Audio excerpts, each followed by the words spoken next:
All right. Hey, everybody, and welcome back to Cool Beans Hot Stuff. This is a Twitch research channel that I've just created. I don't know if a Twitch research channel is actually a thing, but it is now. Um, what we're going to be doing is spending the next 2 hours researching a topic that I think is dope. And that's basically what this was. Is I was like, hey, I'd like to make a channel doing something, and I don't play a lot of video games because I suck at video games. And I can't wiggle my big boobies for you in front of the camera. And I haven't made music in a long time. I did used to work in recording studios, but I haven't DJ'd in forever. So instead of going out rebuying a whole bunch of DJing equipment or a new set of boobies, I decided I'm going to go ahead and just do what I would like to do, which, you know what would be fun is just researching topics that I would like to know more about. That way, I get to spend a couple hours a day in front of my computer researching stuff, which is something that I tend to do anyways. And you guys can join me. And maybe somebody will pop in here or there and decide that they like what I'm researching and stick around to see what we come up with. So it's really just a kind of learn together stream is what I'm doing.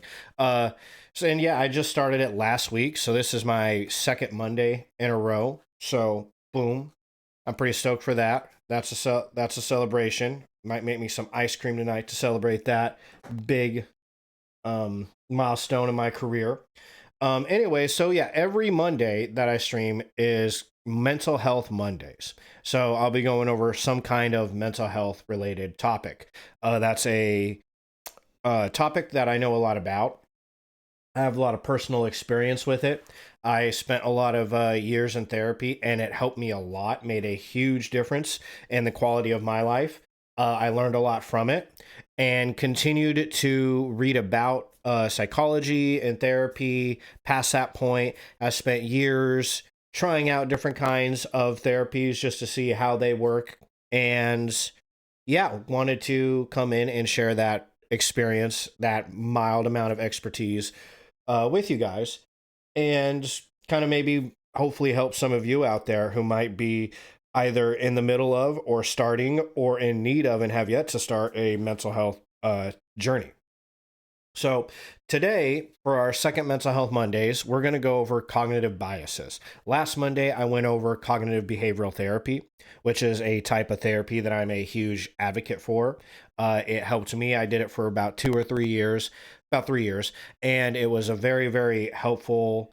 It was very helpful in my life. It changed the trajectory of my life for the better in a big, big way.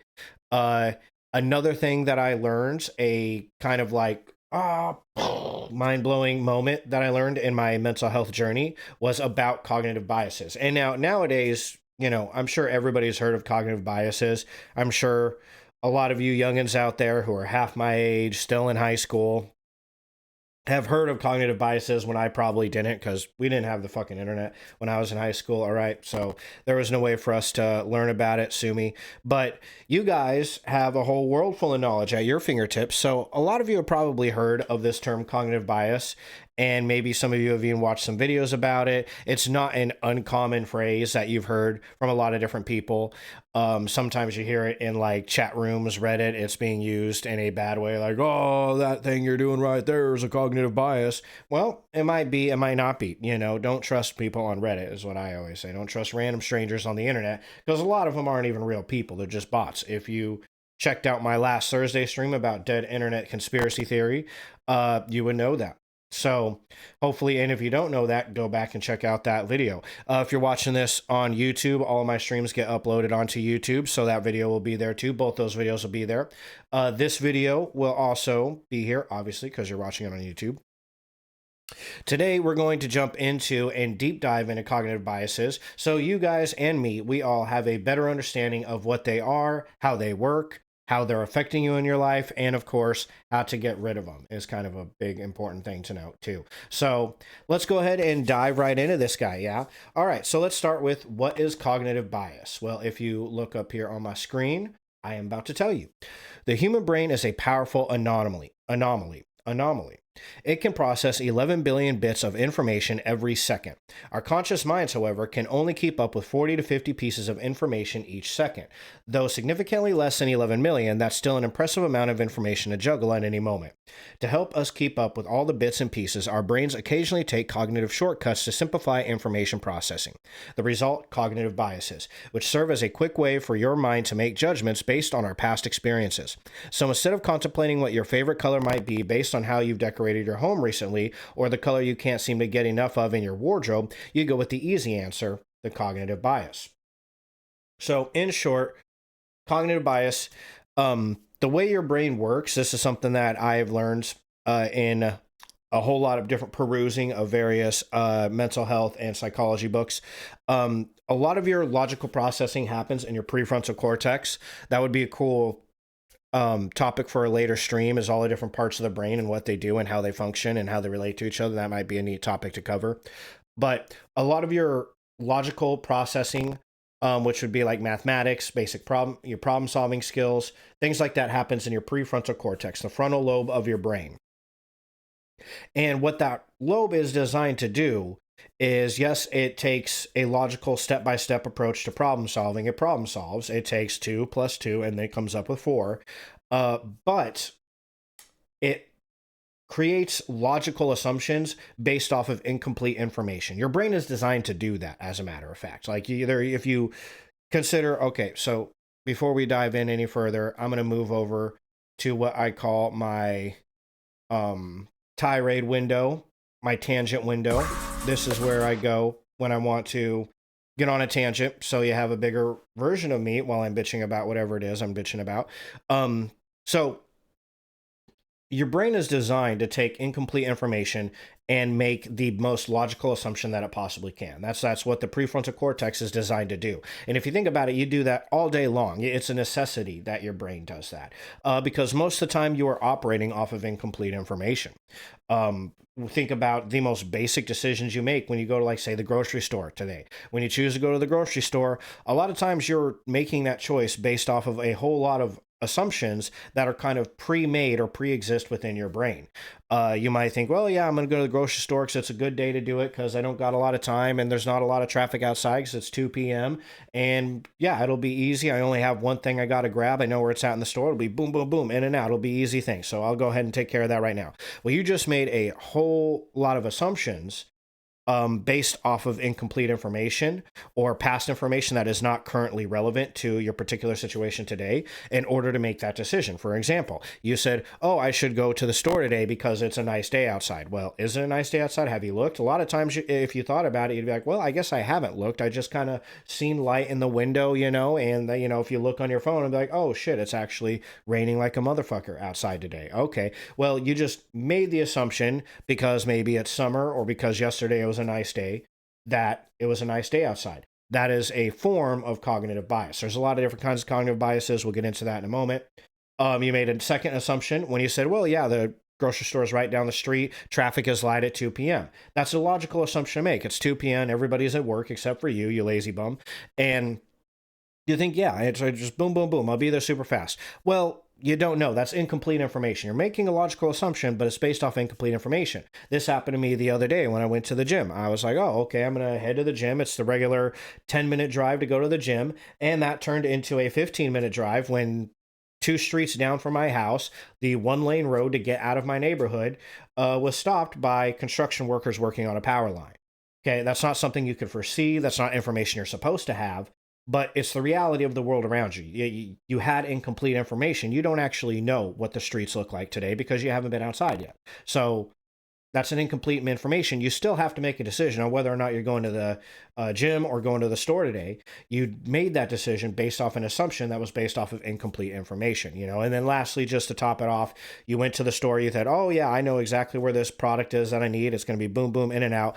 And that might not be the case. They could have. There was one point where me and my girlfriend went to the store. It was actually our first time in Nashville. Needed to grab something. And I'm like, oh yeah, that'll be easy. Let's go grab it at the store. So we go to the store, and sure as shit, they're reorganizing the entire fucking Walmart. They've taken all these aisles that used to be over here and put them over here, and then they'll take aisles over here and then throw them over here. And it's like, fuck. We walked in, and I was like, I don't know where anything is, That can actually happen to you. It happened to me. Or you can go to the store, you go to where the product is, and they're out.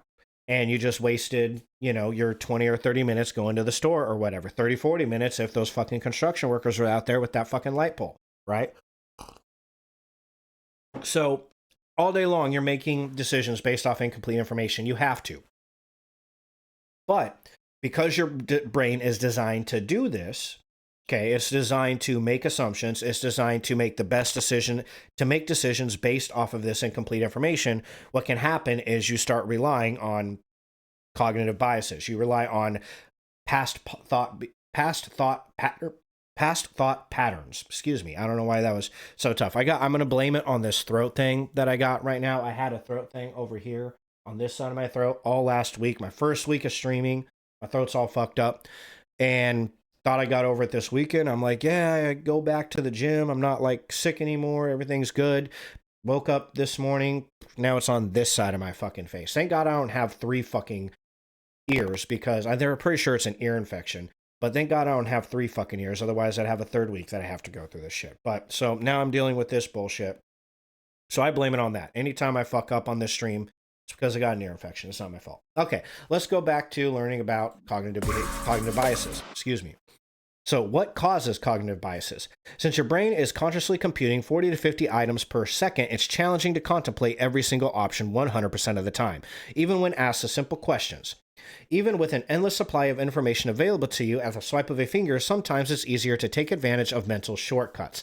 So that's essentially what cognitive biases are. They're mental shortcuts, or that's one way of thinking of them. Some of the most common causes of cognitive biases include emotions. Your emotions and beliefs can affect your decision making and your thinking. Well, I don't think anybody needs to be told that. We're all aware of it. Social influences. Many of your judgments and beliefs are formed by your friends and your family. This is a pretty common one. Again, we all seem to kind of know this. It's just you don't realize how big of an effect this actually has on your life. You think, not me. I'm not influenced by anybody. I'm a fucking free thinker, baby. Pro fucking American, dog. And it's like, well, no, you're probably influenced very heavily by the society around you. Cultural conditioning. Our upbringing and cultural background often shape our thinking and contribute to our biases. And availability of information. As we age, we learn new bits of information through our social circles, books, or deep dives on the internet, right? What we're doing right now. Sometimes, rather than learning more about a topic we're familiar with, we rely on our memories to relay what we know and overestimate our understanding of that topic, denying ourselves a new viewpoint on a particular topic. So this is a pretty common one.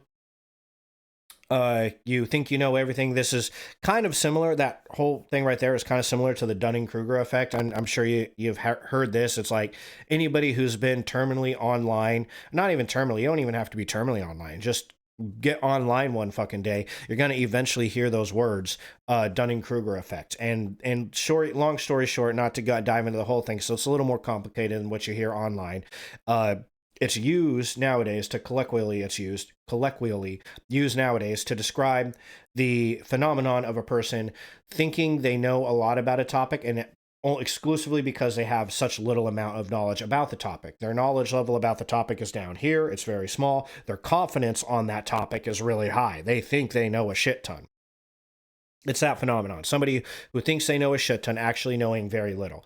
One thing that can lead to the Dunning-Kruger effect is this thing right here, where what they just described. You think you know something about a topic, so you stop seeking information about that topic, right? Which is why it's important to tune into research streams like Cool Beans Hot Stuff. We will cure you of your ailment, son. Okay, so what is cognitive biases? We kind of went over it, so now I hope that gives you a good gist of cognitive biases. I do like to always hit a second source of information. This is positivepsychology.com. What was that first one? Online UTPBDB.edu. Okay, well, what are cognitive biases? Let's see what these people have to say. So it kind of help us gain a deeper understanding. Sometimes it's good to get a couple sources on any particular topic. So what are cognitive biases? When considering the term cognitive biases, it's important to note that there is an overlap between cognitive biases and heuristics. Sometimes these two terms are used interchangeably as though they are synonyms. However, the relationship is nuanced. In his book, Thinking Fast and Slow, Professor Daniel Kahneman defines heuristics as a simple procedure that helps find adequate, though often imperfect, answers to difficult questions.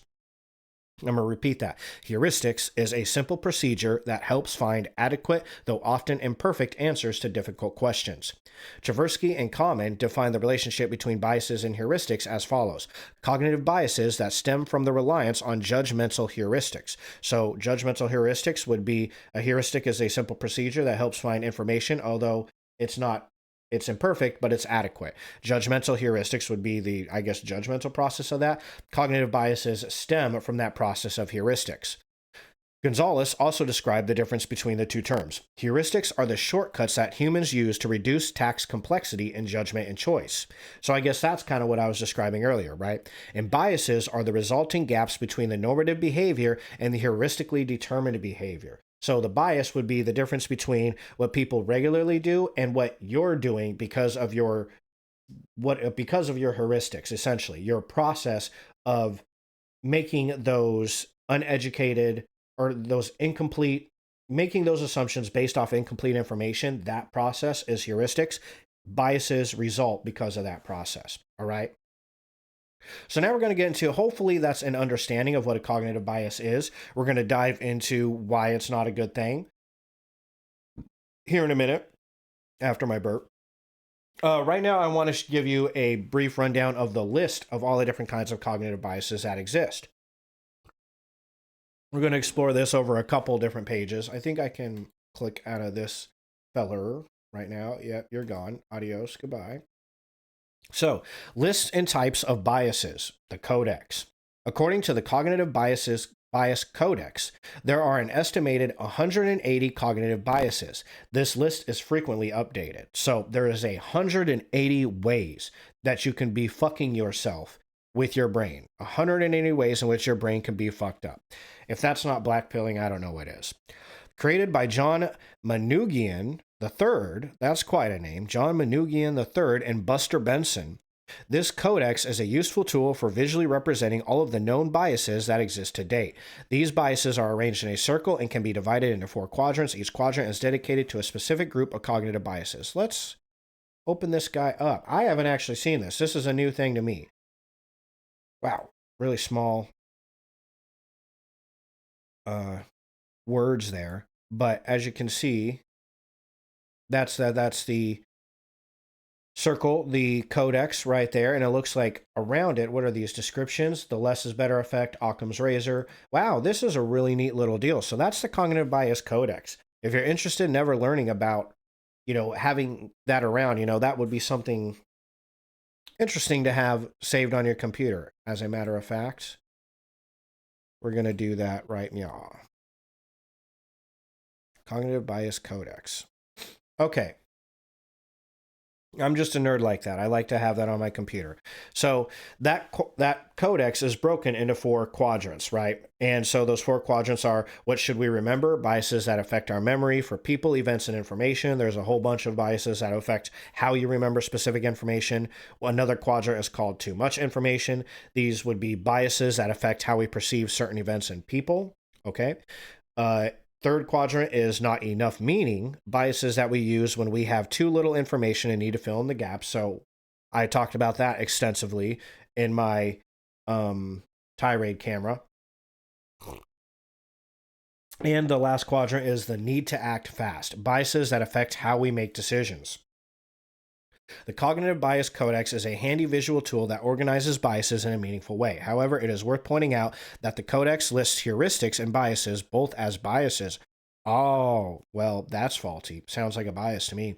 If you decide to rely on the Cognitive Bias Codex, then keep in mind the distinction between heuristics and biases mentioned above. Okay, that's interesting.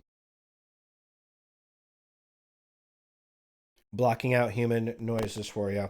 That nose thing I got, but the doctors call drainage, which sounds lovely, in the back of my nose. So I'm muting that out every time it happens.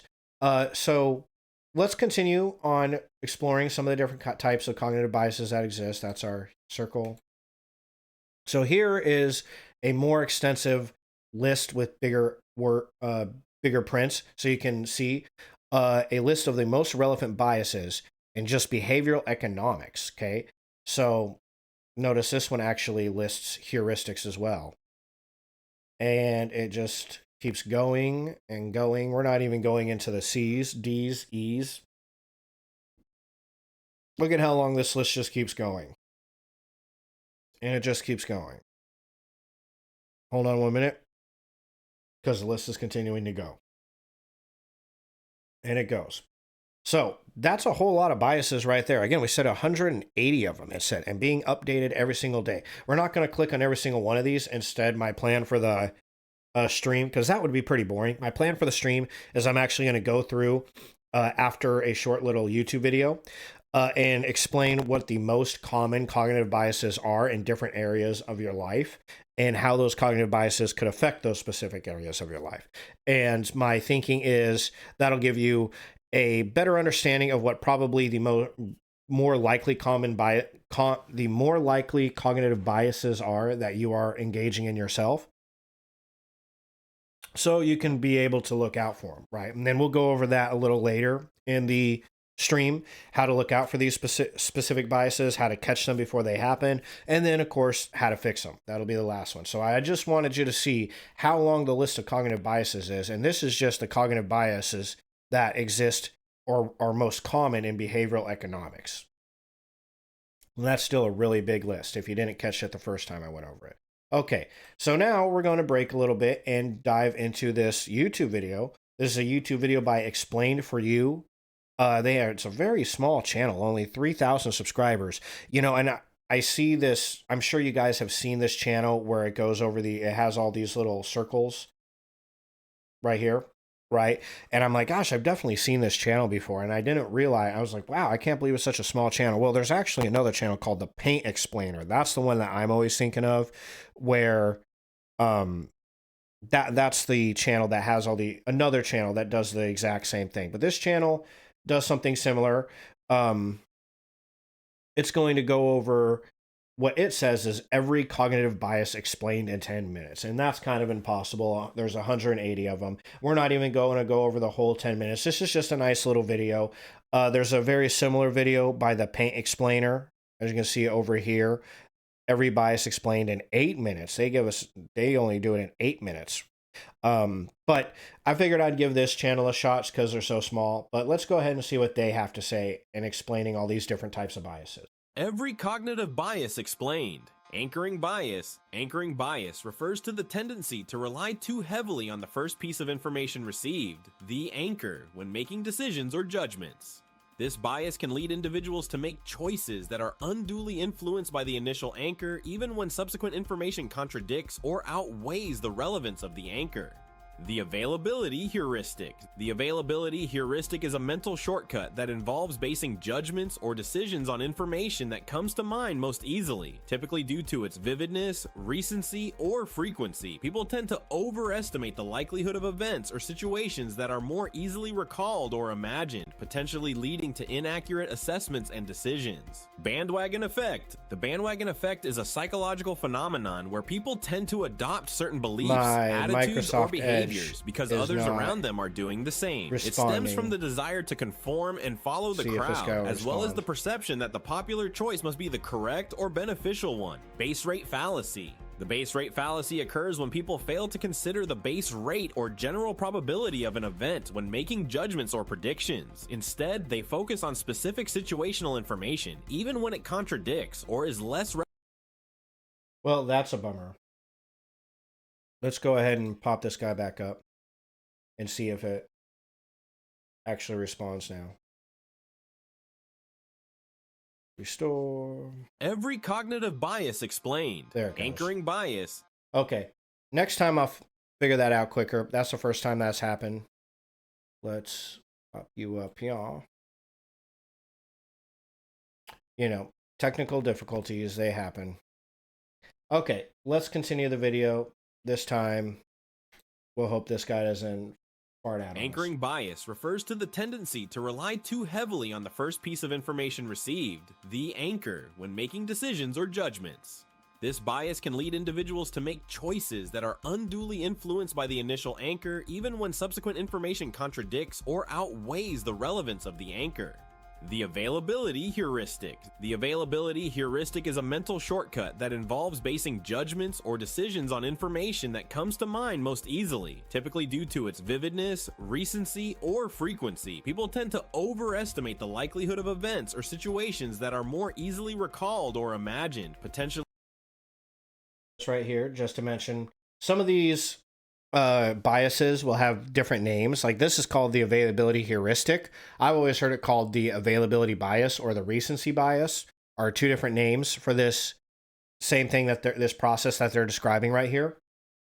We'll read more a little bit about recency bias, availability bias in terms of how it affects like investment decisions. That's a big one in investing. This particular bias will fuck you up if you're an investor. So anyway, let's continue. Leading to inaccurate assessments and decisions. Bandwagon effect. The bandwagon effect is a psychological phenomenon where people tend to adopt certain beliefs, attitudes, or behaviors because others around them are doing the same. It stems from the desire to conform and follow the crowd, as well as the perception that the popular choice must be the correct or beneficial one. Base rate fallacy. The base rate fallacy occurs when people fail to consider the base rate or general probability of an event when making judgments or predictions. Instead, they focus on specific situational information, even when it contradicts or is less relevant than the base rate data. Bias blind spot. The bias blind spot is the tendency for individuals to recognize cognitive biases in others while being unaware of or underestimating their own biases. People often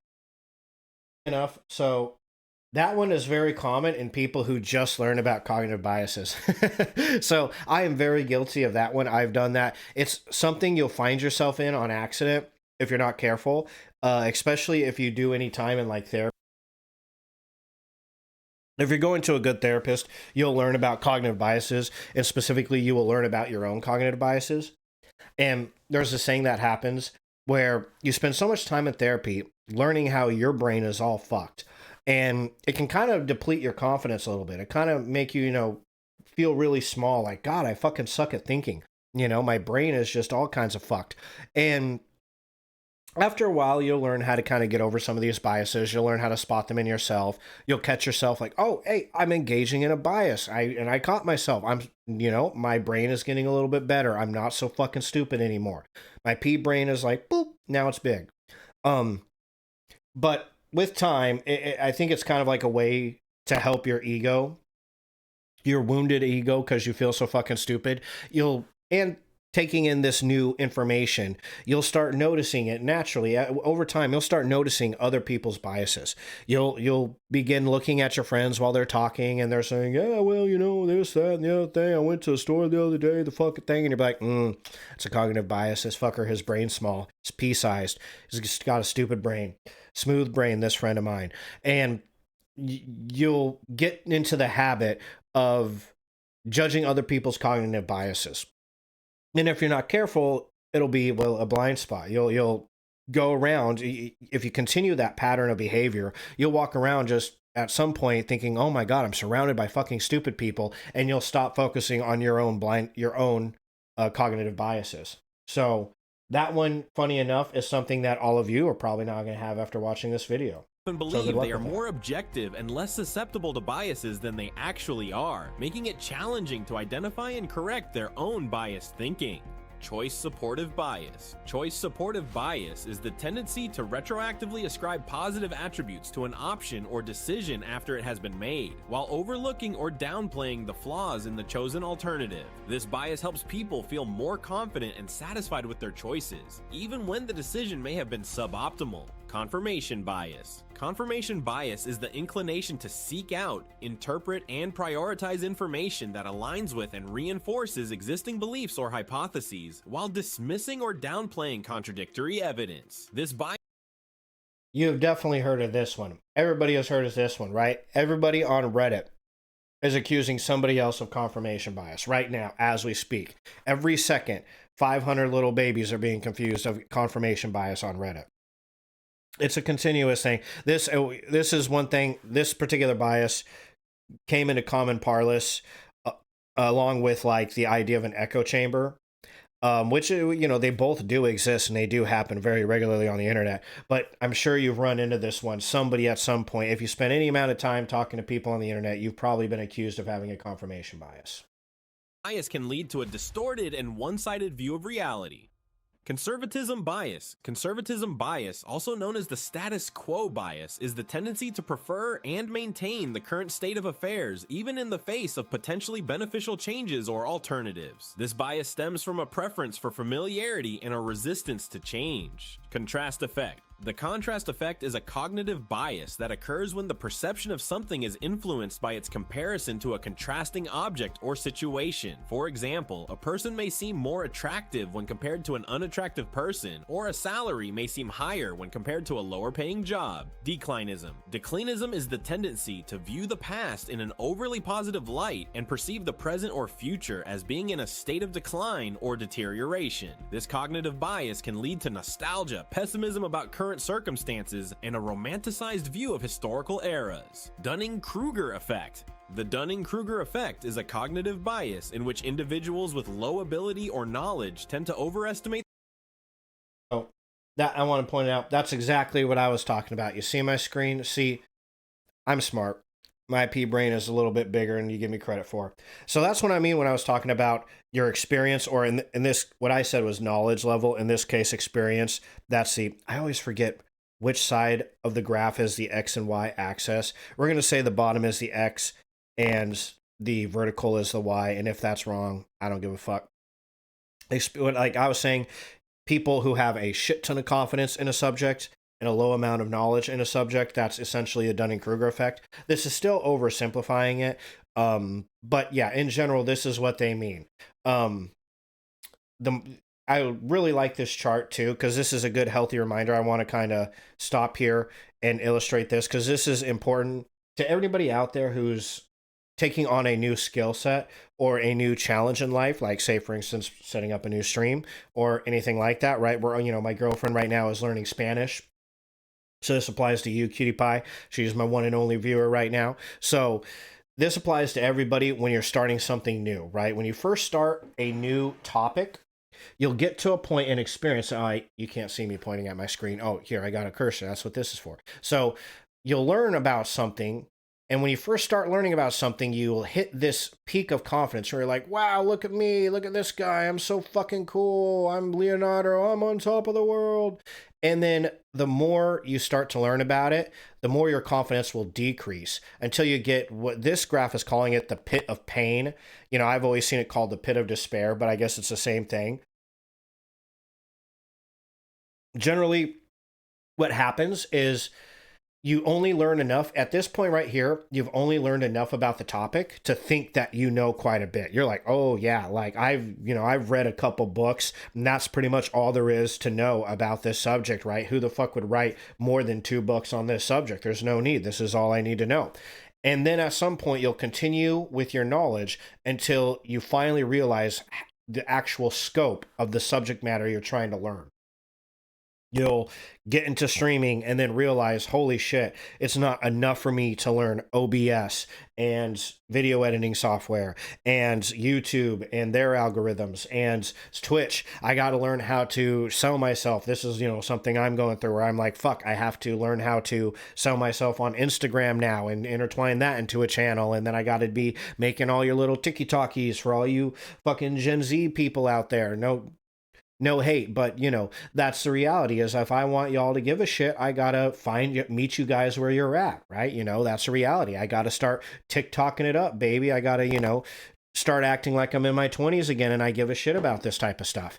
And, now I come to the realization I have to learn a whole bunch of different social media. I make it sound like I don't know anything about social media, and that's mostly true. I did do a lot of social media when I was younger and worked in recording studios selling the studio. But once I was out of recording studios, and even before then, I was like, this shit is just too much for me. Especially when I went through therapy, I was like, the last thing I need is social media and all the fucking mental issues that come with it. So I just dropped all of it. And I have been like vacant and non-existent on social media for about the last 7-8 years. And I just recently started up a YouTube channel, Twitch, a new Instagram and an X and all this other nonsense. I'm so fucking old that last time I was on X, it was called Twitter, right? So Yeah, that's where you're hitting right here. Okay, that's where you hit, is once you've learned enough about a topic to realize there's more to this topic than I ever thought possible, which leads to the pit of despair. The, oh fuck, I don't think I'll ever be good at this.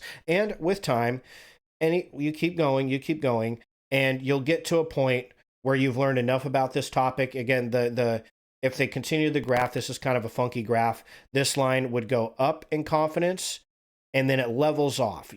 And that's at the point that you're essentially an expert. Is once you become an expert, you realize, okay, I know quite a bit about this topic. You've come to accept that the topic is never ending. There's always more for you to learn, but you know enough about it that you can teach other people about it. You can hold a very interesting conversation about it, what can give other people a lot of insight.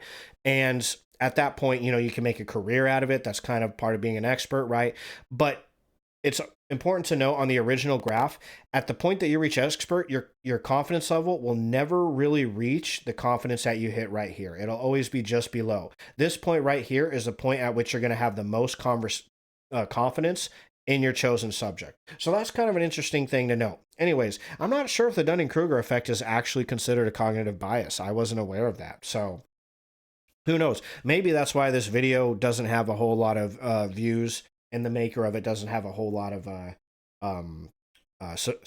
subscriptions, because that happens on YouTube. People throw random shit in videos all the time and act like experts. So that might be what's happening here. It might not be. I don't know. Maybe we'll consult our handy dandy chart that I downloaded earlier. But for the sake of taking up time, and it's not a bad video. I really like the graphics. The graphics are really, really good. So let's continue. Their own competence, while those with higher ability or knowledge tend to underestimate their own competence. This bias can lead to a paradoxical situation where the least skilled individuals are the most confident in their abilities. Endowment effect. The endowment effect is the tendency to ascribe greater value to items or possessions simply because they belong to the individual. People tend to demand a higher price to sell an item they own than they would be willing to pay to acquire the same item if they did not own it. Framing effect. The framing effect is a cognitive bias that describes how people's decisions or perceptions can be influenced by the way information is presented or framed. The same information, when framed differently, for example emphasizing gains or losses, can lead to different choices or interpretations. Gambler's fallacy. The gambler's fallacy is the mistaken belief that if a particular event or outcome has occurred more frequently than expected in the past, it is less likely to occur in the future, or vice versa. This fallacy stems from a misunderstanding of probability and the belief that future events are influenced by past events in a random process. Halo effect. The halo effect is a cognitive bias where an initial positive impression or single trait colors the perception of an entire person, object, or situation. We'll be hearing a lot about this, the halo effect. This will come in handy, or we'll learn a little bit more about it and how it can happen in your life when we start talking about romantic relationships. I got a whole web page for you on how specific cognitive biases can affect different relationships in your life, more specifically romantic relationships. The halo effect is one of those that can highly affect that. For example, someone who is physically attractive may be perceived as more intelligent or trustworthy, even without evidence to support those assumptions. Hindsight bias. Hindsight bias, there you also go. known as the new... This dude's kind of blowing up my spot. That's exactly what I was talking about.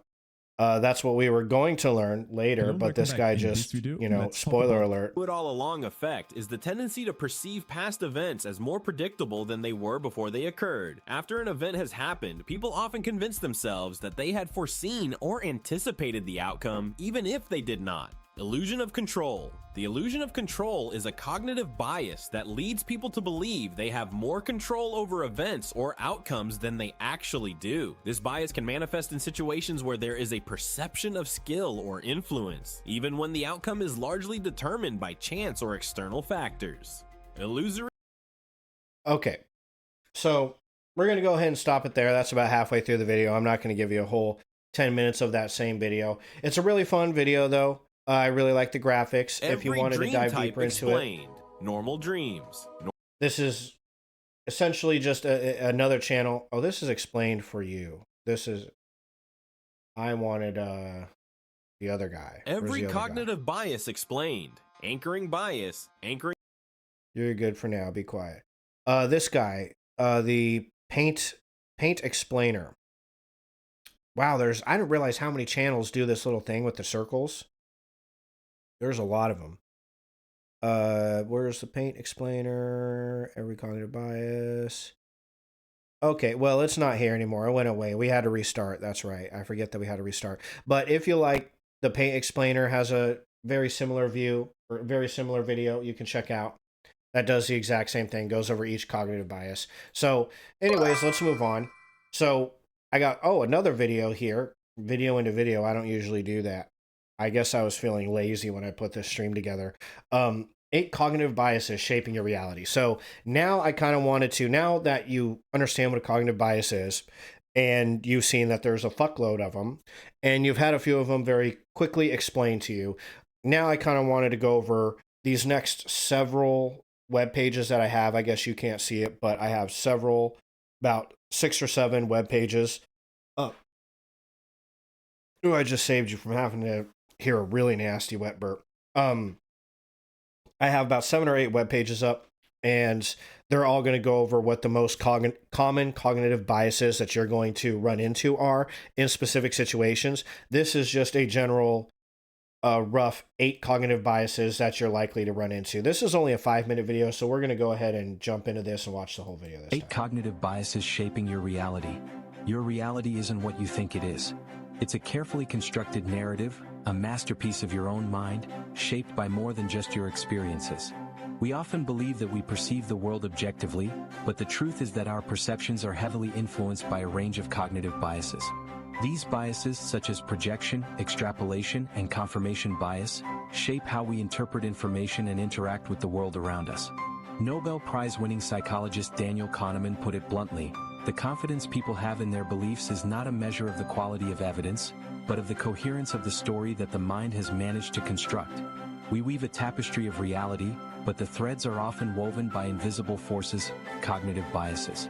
These biases aren't flaws. They're shortcuts, mental heuristics that helped our ancestors survive. But they can also blind us to truth, leading to misunderstandings, conflicts, and a distorted view of the world. 1. Projection. Projection bias occurs when we attribute our own internal states and experiences onto others. We perceive the world through our own unique lens, shaped by our individual perspectives, biases, and assumptions. This leads us to believe that others share our thoughts, feelings, and beliefs more than they actually do, often leading to misinterpretations and misunderstandings in social interactions. I don't know about you guys, but I really like this guy's voice a lot more. He's got a very soothing voice, doesn't he? So, yeah, not much to say on this topic. I just wanted to note that. I don't know who made this video. We'll cover it when it gets done, but let's continue. 2. Extrapolation. Extrapolation is a cognitive bias where we generalize from our current situation, projecting it onto our entire lives. This means we assume our current circumstances will always prevail, leading to feelings of despair during difficult times and anxiety during joyful ones. We fear losing happiness, which ironically can lead to its demise, and we may dwell on grief, prolonging its impact. 3. Anchoring. The anchoring bias describes how our initial exposure to information heavily influences our subsequent judgments and decisions. For instance, our worldview is often shaped by our parents' beliefs, acting as an anchor for our own. In negotiations, the first offer presented establishes a baseline, impacting the perceived range of acceptable outcomes. Similarly, hearing about others' experiences, like book publishing deals, can anchor our expectations for our own success. So, I think everybody's ran into that, or at least you've heard of that. The whole, this is probably somewhere in Donald Trump's Art of the Deal book, right? Always lowball the first offer, right? If you know you would buy the car for $10,000 or the car's worth $10,000, you come in at $2,500, and the person selling the car is like, I would never, fuck off, But because the offer's so low, they'll say, okay, $7,000. And you say, well, gosh, I'll go all the way up to $5,000. They say, nope, $7,000. You're like, bro, I went up almost $3,000. Give me a fucking break. All right. He started here, you started here, he started here, you went all the way over here. So now he's like, okay, I feel obligated to meet him. He says, okay, how about $6,000? You say, sold. In his head, he's like, ha ha ha, I took him easy, man. I only went down $1,000. I totally won that negotiation. And in your head, you're like, dude, I just got a $10,000 car for $6,000 or whatever, So that's, something that you're going to run into with bargaining. That's a very common tactic used. So this is why you need to be aware of cognitive biases. They don't just fuck up your thinking, but other people can take advantage of them. So that's a very important thing to note. Continue. 4. Negativity bias. Humans exhibit a strong bias towards negative information. We are drawn to bad news, disasters, and drama, not out of morbid curiosity, but because we perceive it as more significant and impactful. Our limited attention spans prioritize negativity, making it seem more important and attention-worthy. Furthermore, the inherent mystery surrounding the purpose of negativity in our lives can fuel this fascination. 5. Conservatism. Conservatism in cognitive psychology describes our tendency to cling to existing beliefs. This bias manifests as a reluctance to accept new information, even if it's more accurate or helpful. It's essentially a resistance to change, prioritizing our initial beliefs over potentially more valuable insights. 6. Clustering illusion. The clustering illusion is the tendency to perceive meaningful patterns in random events. For example, if you're looking to buy a specific car, you might suddenly start noticing that car everywhere. This happens because your brain subconsciously seeks patterns to confirm your expectations. These perceived patterns often wouldn't be apparent to others, highlighting the subjective nature of our perception. 7. Confirmation bias. Confirmation bias occurs when we favor information that aligns with our pre-existing beliefs. We tend to seek out and prioritize evidence that supports our existing viewpoints while ignoring or dismissing contradictory information. This creates a mental filter that reinforces our existing worldview and provides a sense of self-validation. 8. Choice supportive bias. The choice supportive bias describes our tendency to overvalue our own choices. When we select something, we tend to focus on its positive aspects and downplay its flaws. This is because our sense of autonomy and self-worth are tied to our choices. Recognizing this bias is crucial as it influences how we perceive and interact with the things we've chosen. These biases are subtle, often unconscious, yet they profoundly shape our experiences. By becoming aware of them, we can begin to question our assumptions, challenge our perspectives, and ultimately, create a more accurate and fulfilling reality. By cultivating self-awareness and challenging our assumptions, we can develop a more accurate and nuanced understanding of the world around us. Fuel your mind one chapter at a time. Thank you for watching. Don't forget to hit that like and subscribe button if you enjoyed this chapter breakdown. Your support helps us keep creating more inspiring content like this. Does anybody catch the name of that YouTube channel on this? I can't figure out what the name of the YouTube channel is that did that. Chapter Breakdowns? Is that what it's called? Okay. Yeah, so there you have it. 8 cognitive biases that are shaping your reality. You notice that there's a couple ones that we've already gone over that are pretty common. You heard confirmation bias was a pretty common one. What was that? Choice supportive bias. Yeah, choice supporting. That's confirmation bias. Choice supportive bias. You heard that one before. Went over that one in the last video. Same with conservatism. The negativity bias is a very interesting one. That one I definitely had a serious issue with. I found that, at least in my case, and I would imagine maybe this is the case for everybody else, don't want to dive into the, what do you call it? The projection bias there. But yeah, I find that some people are more prone to specific biases. Everybody has the opportunity to fall into these biases because our brains all work very similarly in that regard. We are all using that heuristics that we talked about earlier to make assumptions based off incomplete information. It's a necessity of life. So we all can fall prey to all of these biases, but some people fall into specific biases more than others do, right? So anyway, that's a good video. I really like that YouTube channel. Give them a like or head over to their Chapter Breakdown. I really like the way that guy talks. Very soothing. He could do a whole fucking meditation tape and I would listen to the whole thing. Okay, so now we're going to dive into more of the same 10 common cognitive biases.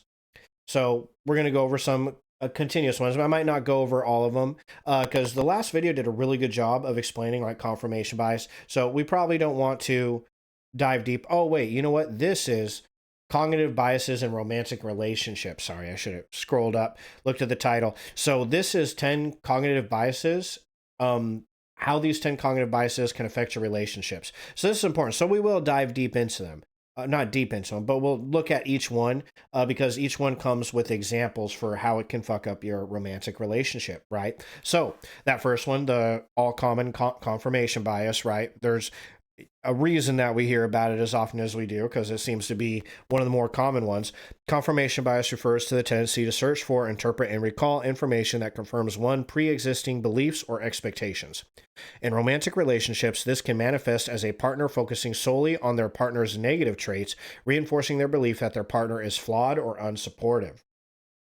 So yeah, there you go. That's I don't know if you know, you can look at this and be like, oh, wow, yeah, I've definitely done that. But, you know, I've met people, and I suppose that there's been times in my life where I was in a relationship where I was ready for the relationship to end, where I was like, yeah, you know, I'm not interested in this person the way that I thought I was, or new information has come to light, and, you know, or that my life has changed and I'm just not in a place where I want to continue this relationship.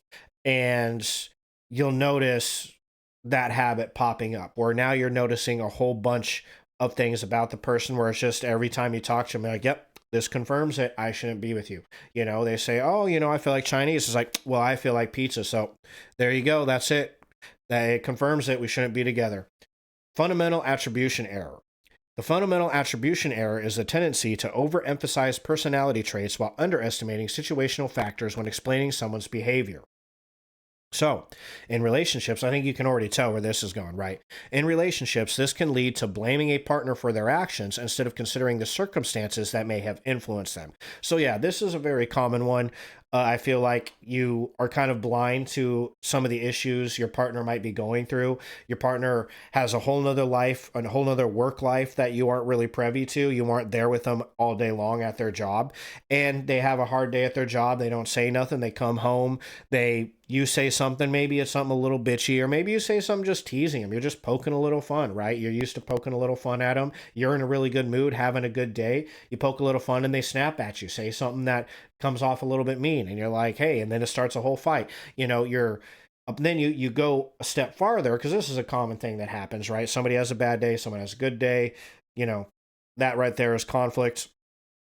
But you know, where it goes a step farther is when you say, oh, yeah, and this is a thing you commonly do. You commonly snap at me when I poke fun at you and I'm just trying to have fun. And it's like, well, is it a thing that they commonly do? Or is it something that they just do when they're having a rough day? You know, it doesn't necessarily explain their behavior away as normal, but there is a difference. There's a difference between saying, hey, this is you, this is your personality, you snap at people all the time, and saying, well, no, when she's having a tough day or he's having a tough day, they get a little bit snappy.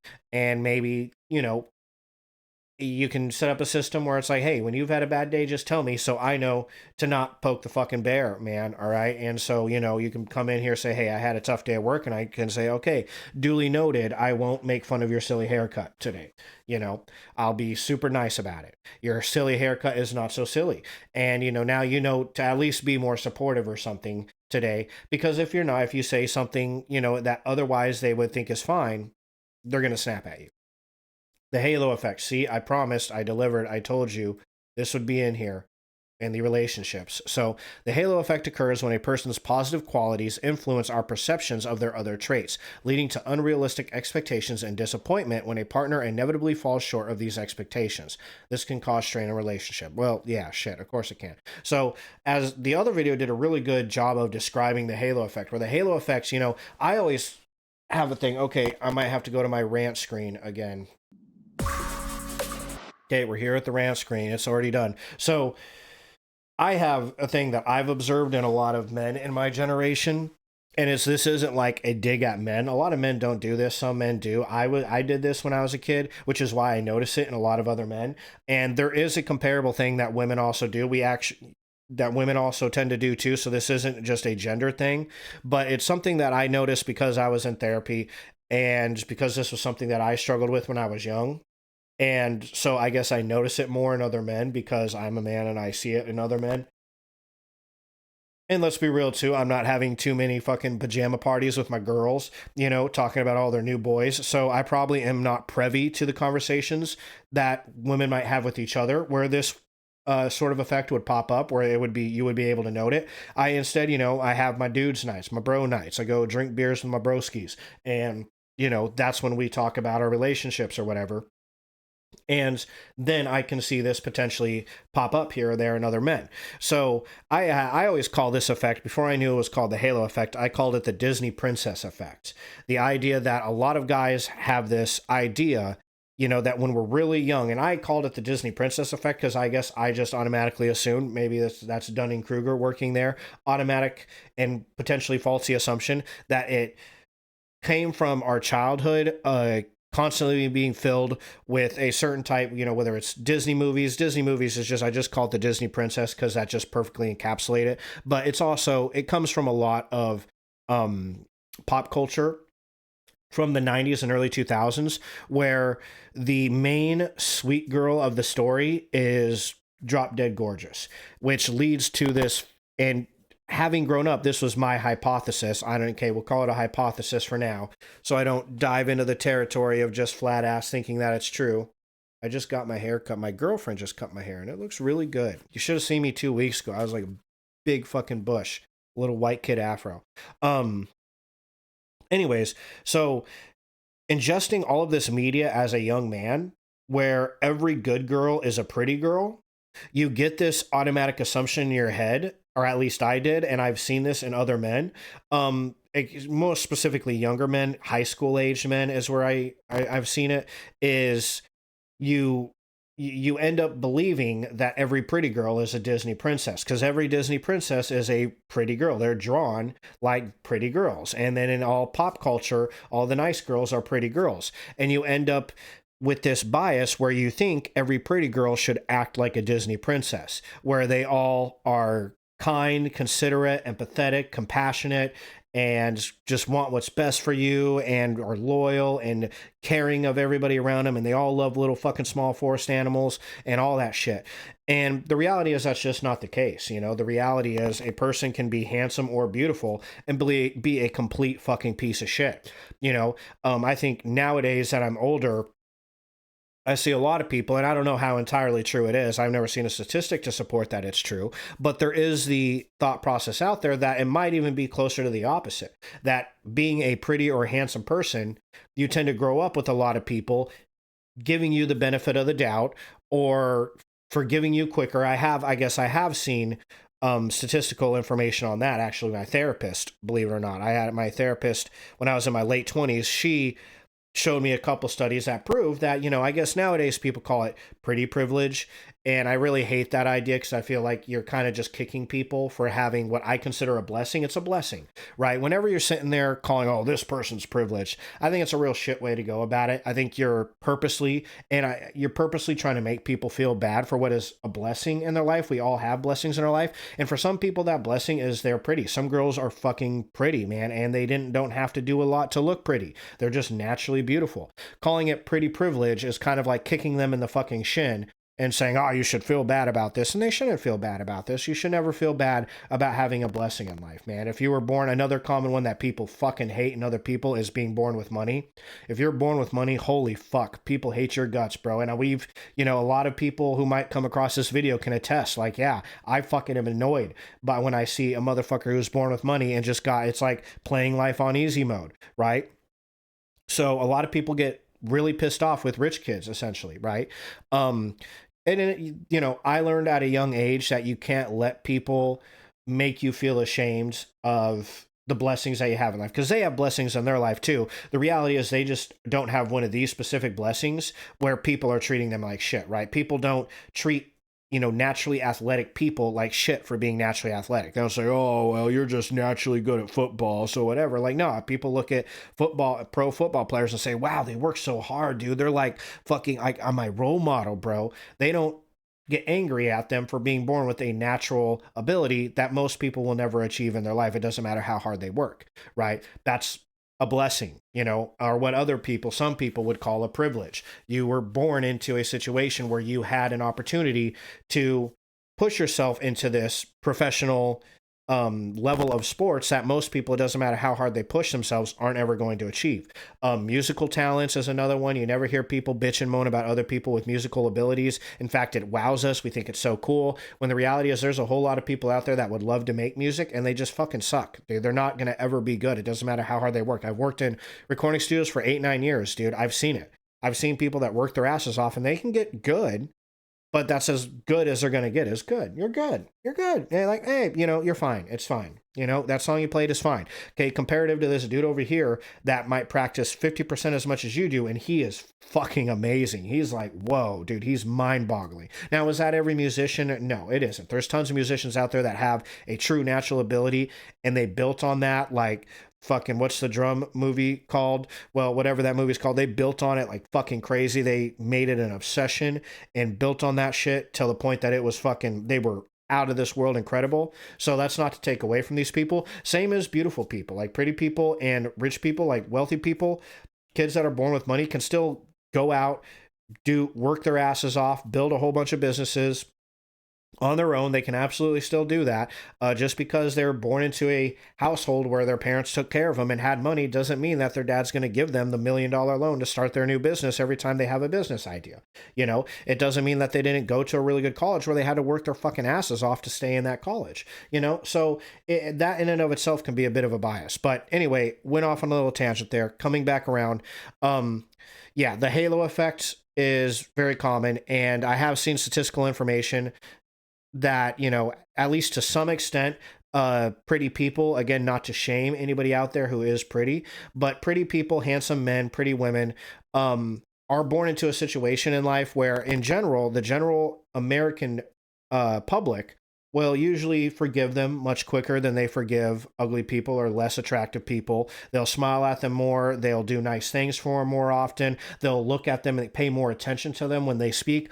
All of these things can contribute to a person that, if they're not careful, can be a bitch, can be an asshole. They can be a jerk. They can be very full of themselves, overly confident and obnoxious and arrogant because they know that they're beautiful or handsome and that that is a commodity in our society, right? So it could potentially even be the opposite of the Disney princess effect or the halo effect, where, you know, you think, oh, this person is beautiful, therefore they must also be nice, kind, this. The halo effect isn't specifically saying that. It's just saying you found somebody or something that is attractive.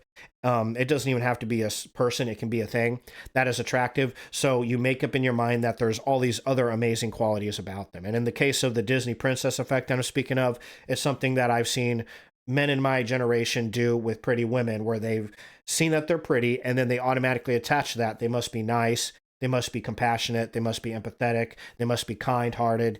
And the reality is that's just not the case. There's plenty of handsome men and beautiful women out there that are just absolutely vicious. Okay, so anyways, let's continue back to my research screen.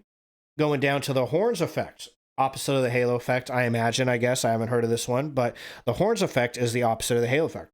Look at me. I don't know. Pretty smart. Like I said, that pea brain, it's getting bigger. It occurs when negative qualities overshadow positive ones, leading to an overly critical view of a partner. This effect can result in dissatisfaction and a lack of appreciation for the good aspects of a relationship. So yeah, that's, you know, pretty self-explanatory. Opposite of the halo effect.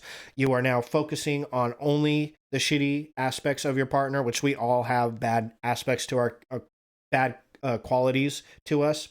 We all have things that we do that annoy other people. Just focusing on those and ignoring all the good things about your partner. That's a possibility too in a relationship. Negativity bias. The negativity bias is the tendency to focus on negative experiences more than positive ones. In romantic relationships, this can lead to partners dwelling on conflicts and setbacks rather than celebrating successes and positive experiences together. Pretty self-explanatory. The sunk cost fallacy. Oh, this is a big one in relationships. The sunk cost fallacy occurs when people continue to invest in a decision based on the amount of resources already invested rather than evaluating the current situation objectively. In relationships, this can result in couples staying together out of a sense of obligation or fear of wasted time rather than because they are truly happy. Okay, I have experienced this. I've seen friends of mine experience this more specifically. I haven't dived too deep into this, but I've seen friends jump into this one where they've been together with a woman for 5 years, 6 years. They're not happy. They do not like her. Whatever the reason for that is, whether it was deserved or not, it doesn't matter. They were not happy in that situation, but they're continuing to stay in it. And you're like, dude, why are you staying together? And they're like, well, we built a life together. You know, we're about to get a house together. We did this and this and this together. It's sunk cost. I have sunken so much into this relationship that now I'm too afraid to get out. It'll be 5 years of my life wasted. The availability heuristic. We've also just want to note, well, this one has came up in almost every video too, right? So this is another very common one. The availability heuristic is a mental shortcut where people make decisions based on easily accessible information rather than evaluating all available data. This shortcut can lead to nasty conclusions about a partner's behavior, potentially resulting in misunderstandings and conflict. So I think the most common example, what is it? What the hypothetical that we can put here is the kind of age-old, you have a partner, man or woman, that's acting a little funky, and because their behavior is abnormal compared to previous behaviors, you automatically assume that they're cheating on you, right? That would be the availability heuristic. You only have a limited amount of information you're going off of, but that limited amount of information is pointing towards a conclusion that might not be real. Self-serving bias. The self-serving bias is the tendency to attribute success to personal effort and failure to external factors. In relationships, this can lead to partners blaming each other for problems while taking credit for successes, creating an environment of resentment and mistrust. So yeah, that's another common place where I see this is when you have a person that's very supportive of another person, and that ends up becoming the dynamic. This person who's being supported succeeds a lot in life because of the continuous support that their partner has showed them, not exclusively because of that, but in part because they have somebody who's supporting them, and they get this feeling in them that I'm very successful. And then they look at their partner who has a lot less successes and maybe their professional life, personal life, things like that, and they think, you're a bit of a failure. You know, look at me, look at you. I'm succeeding at things, you're not. And it's like, well, yeah, dick fuck, because this person is supporting you. Every time you have a venture that you're undertaking, they're right there. They're your cutie pie, your number one biggest fan.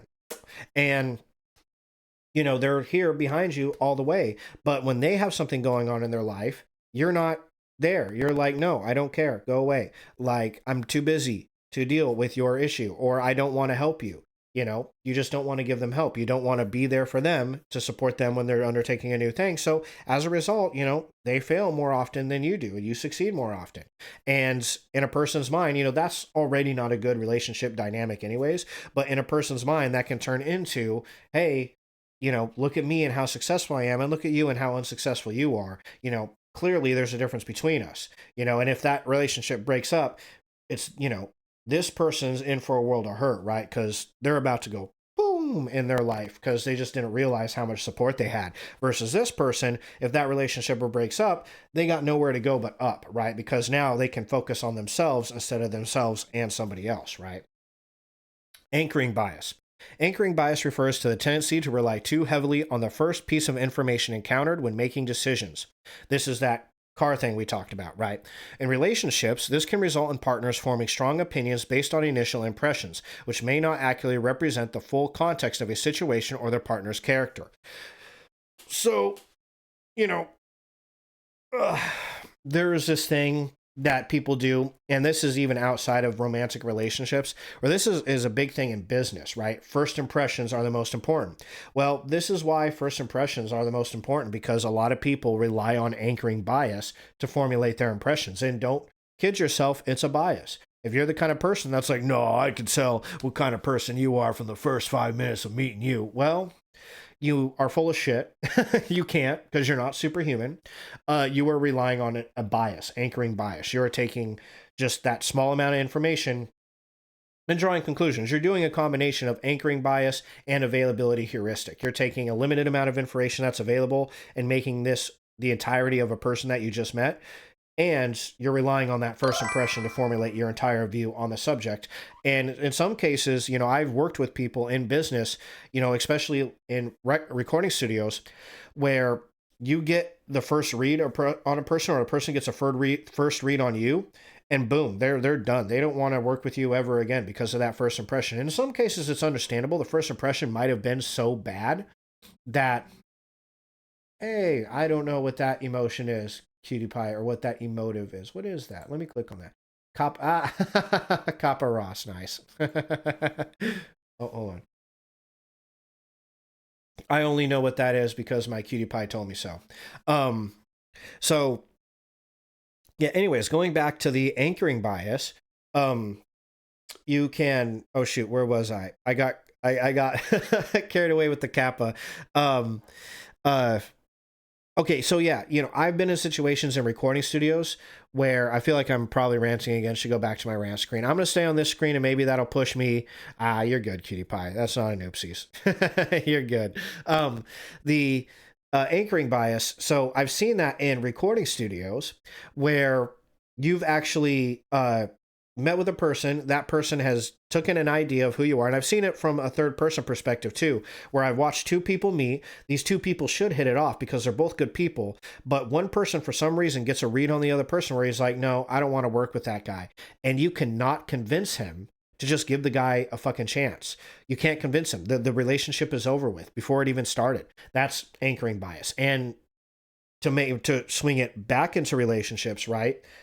This is very common with first impressions on dates. I've had this happen on dates. I'm sure you have had this happen on dates. Everybody has had this happen, whether they realize it or not. You've met with the person, and in the first 10, 20 minutes, they decided whether they liked you, whether they liked your mannerisms or whatever, and that was it. That was their entire opinion of you, and it doesn't matter what you say for the rest of the date. You're done. This isn't happening. In that case, in those two cases, you're talking about extreme anchoring bias. There's a difference between getting a feel on a person and being like, I don't know if I'm going to trust this person to die. I'm not going to give this person 10 grand to do some work on my house because I don't trust them. Hey, it's 10 grand, right? I understand that position, I'm not going to marry this fucking guy that I just met because I get a bad feeling about him. I'm not going to take him to my house, right? There's a situation where the first read on a person does make logical sense. I'm not going to take this person to my house because he kind of creeps me out. Like, that's pretty smart. That's good. That's great. Do that, because you don't want to risk accidentally getting freaking murdered over, oh, I don't want to have an anchoring bias. Like, no, fuck off. Like, no, if you get a weird vibe on somebody, then keep them at a little arm's distance. Sure, I can understand that. There's a difference between that and just full on writing another person off because of your first impression. That's heavy anchoring bias. And if somebody does that to you at a date, you dodged a bullet, my friend. You did. So the false consensus effect. We haven't read about this one yet. The false consensus effect occurs when people overestimate how much others share their opinions and beliefs. This kind of sounds like the projection effect or the projection bias. In romantic relationships, this can lead to misunderstandings and frustrations when partners assume their spouse shares their perspective only to discover they do not. Yeah, that is important. I thankfully haven't really ran into that a lot in my life. I am a very open-minded person, and I don't expect people to have the same views on things as me. My cutie pie has very different, maybe political, I would say political, and in some cases moral values than I have, and I go into most relationships with that expectation that we're not going to have, the same values. You know what I'm saying? I mean, my friendships, I go into the same thing. When I start to become a friends with person, it's under the understanding of, look, we're not going to agree on everything. You might have completely different politics than me, and that's okay. We can still be friends. It's only if you cross the line of you have the false consensus effect and you think that I need to have the same opinion as you. That's when, this relationship might not work out then, my man. We might end up being good friends. So anyways, but that can happen with people, right? You automatically assume that because you get along well with another person, that they share all their views and beliefs that you do, and that's just not reality. You're never going to have a relationship where every viewpoint you have is shared by somebody else. So we're going to move on to how these cognitive biases, or according to Forbes, psychological biases, can impact investment decisions. So I think there's 5 of them here, 5 very common ones, 6, 7, 8, 9, 10, 11, 12, 13, 14, 15, 16. Wow, holy shit, there's a lot of them. Okay, I thought there was only 5. Well, we won't read every single one of them. We'll just give you the gist on a lot of them, the ones that we've covered.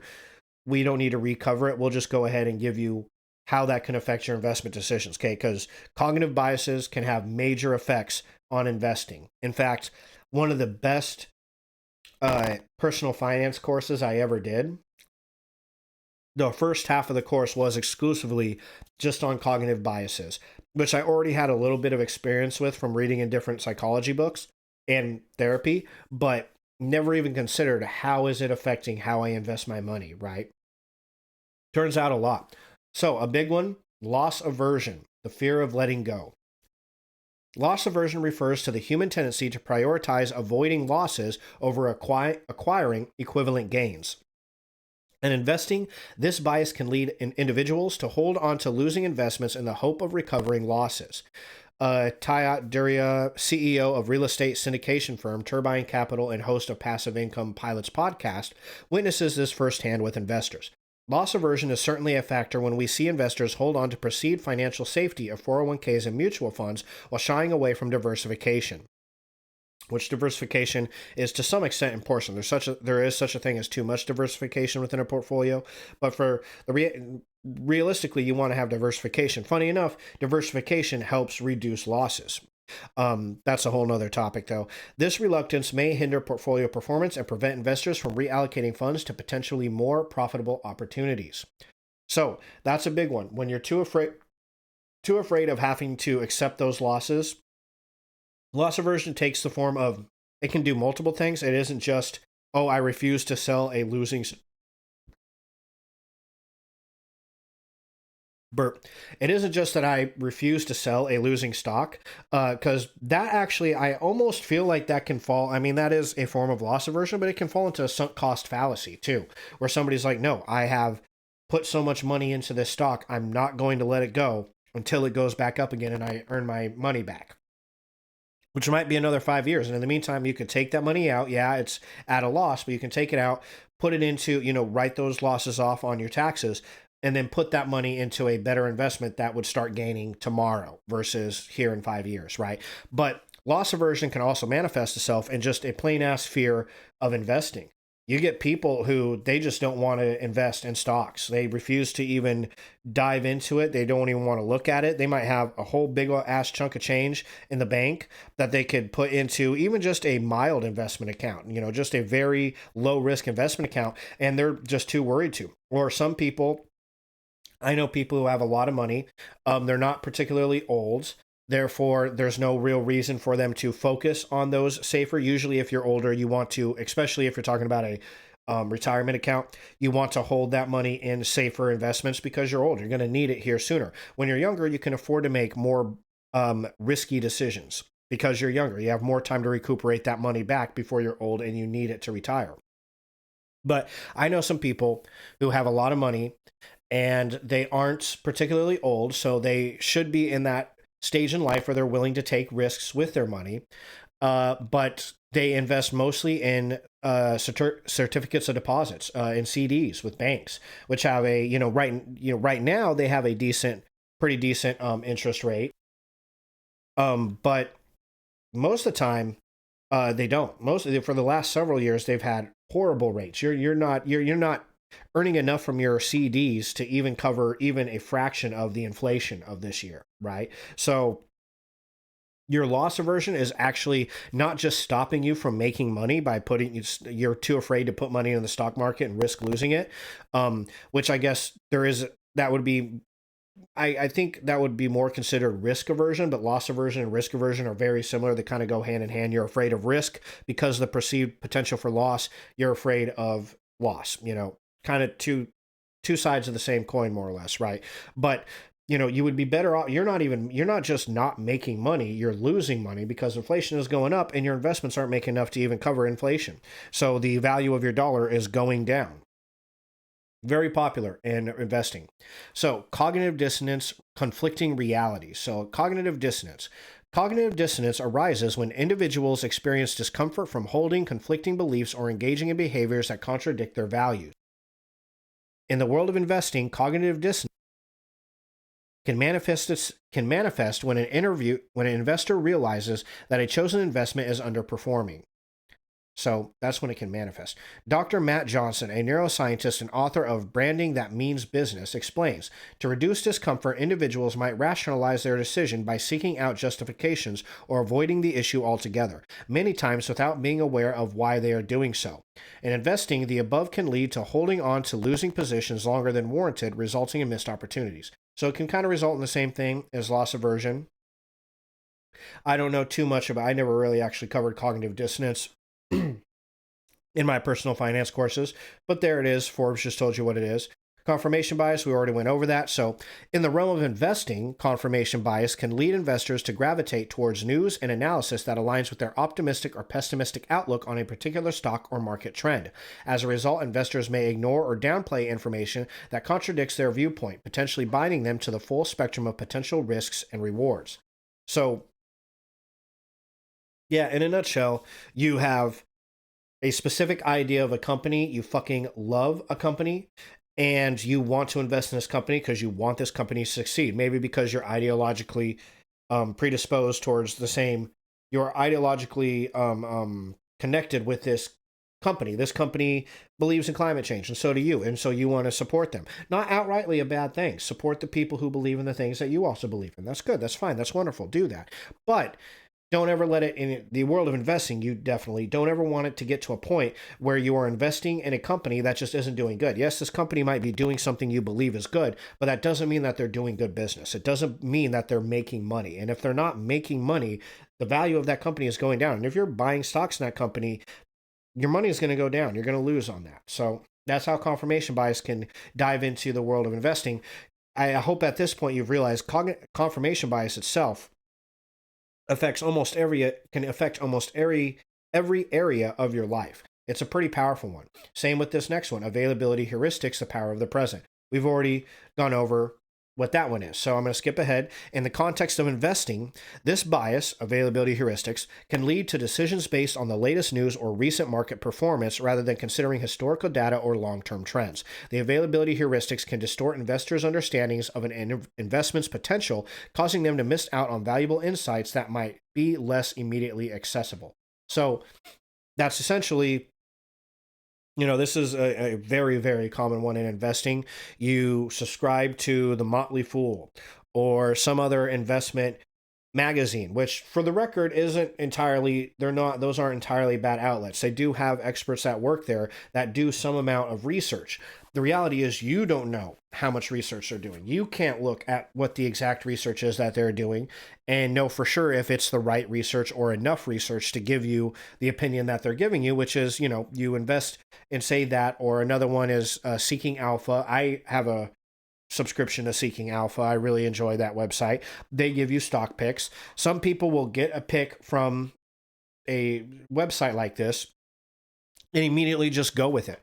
And when somebody comes around and says, what stocks you invested in? They say, oh, I'm invested in, fucking Timbuktu stock, man.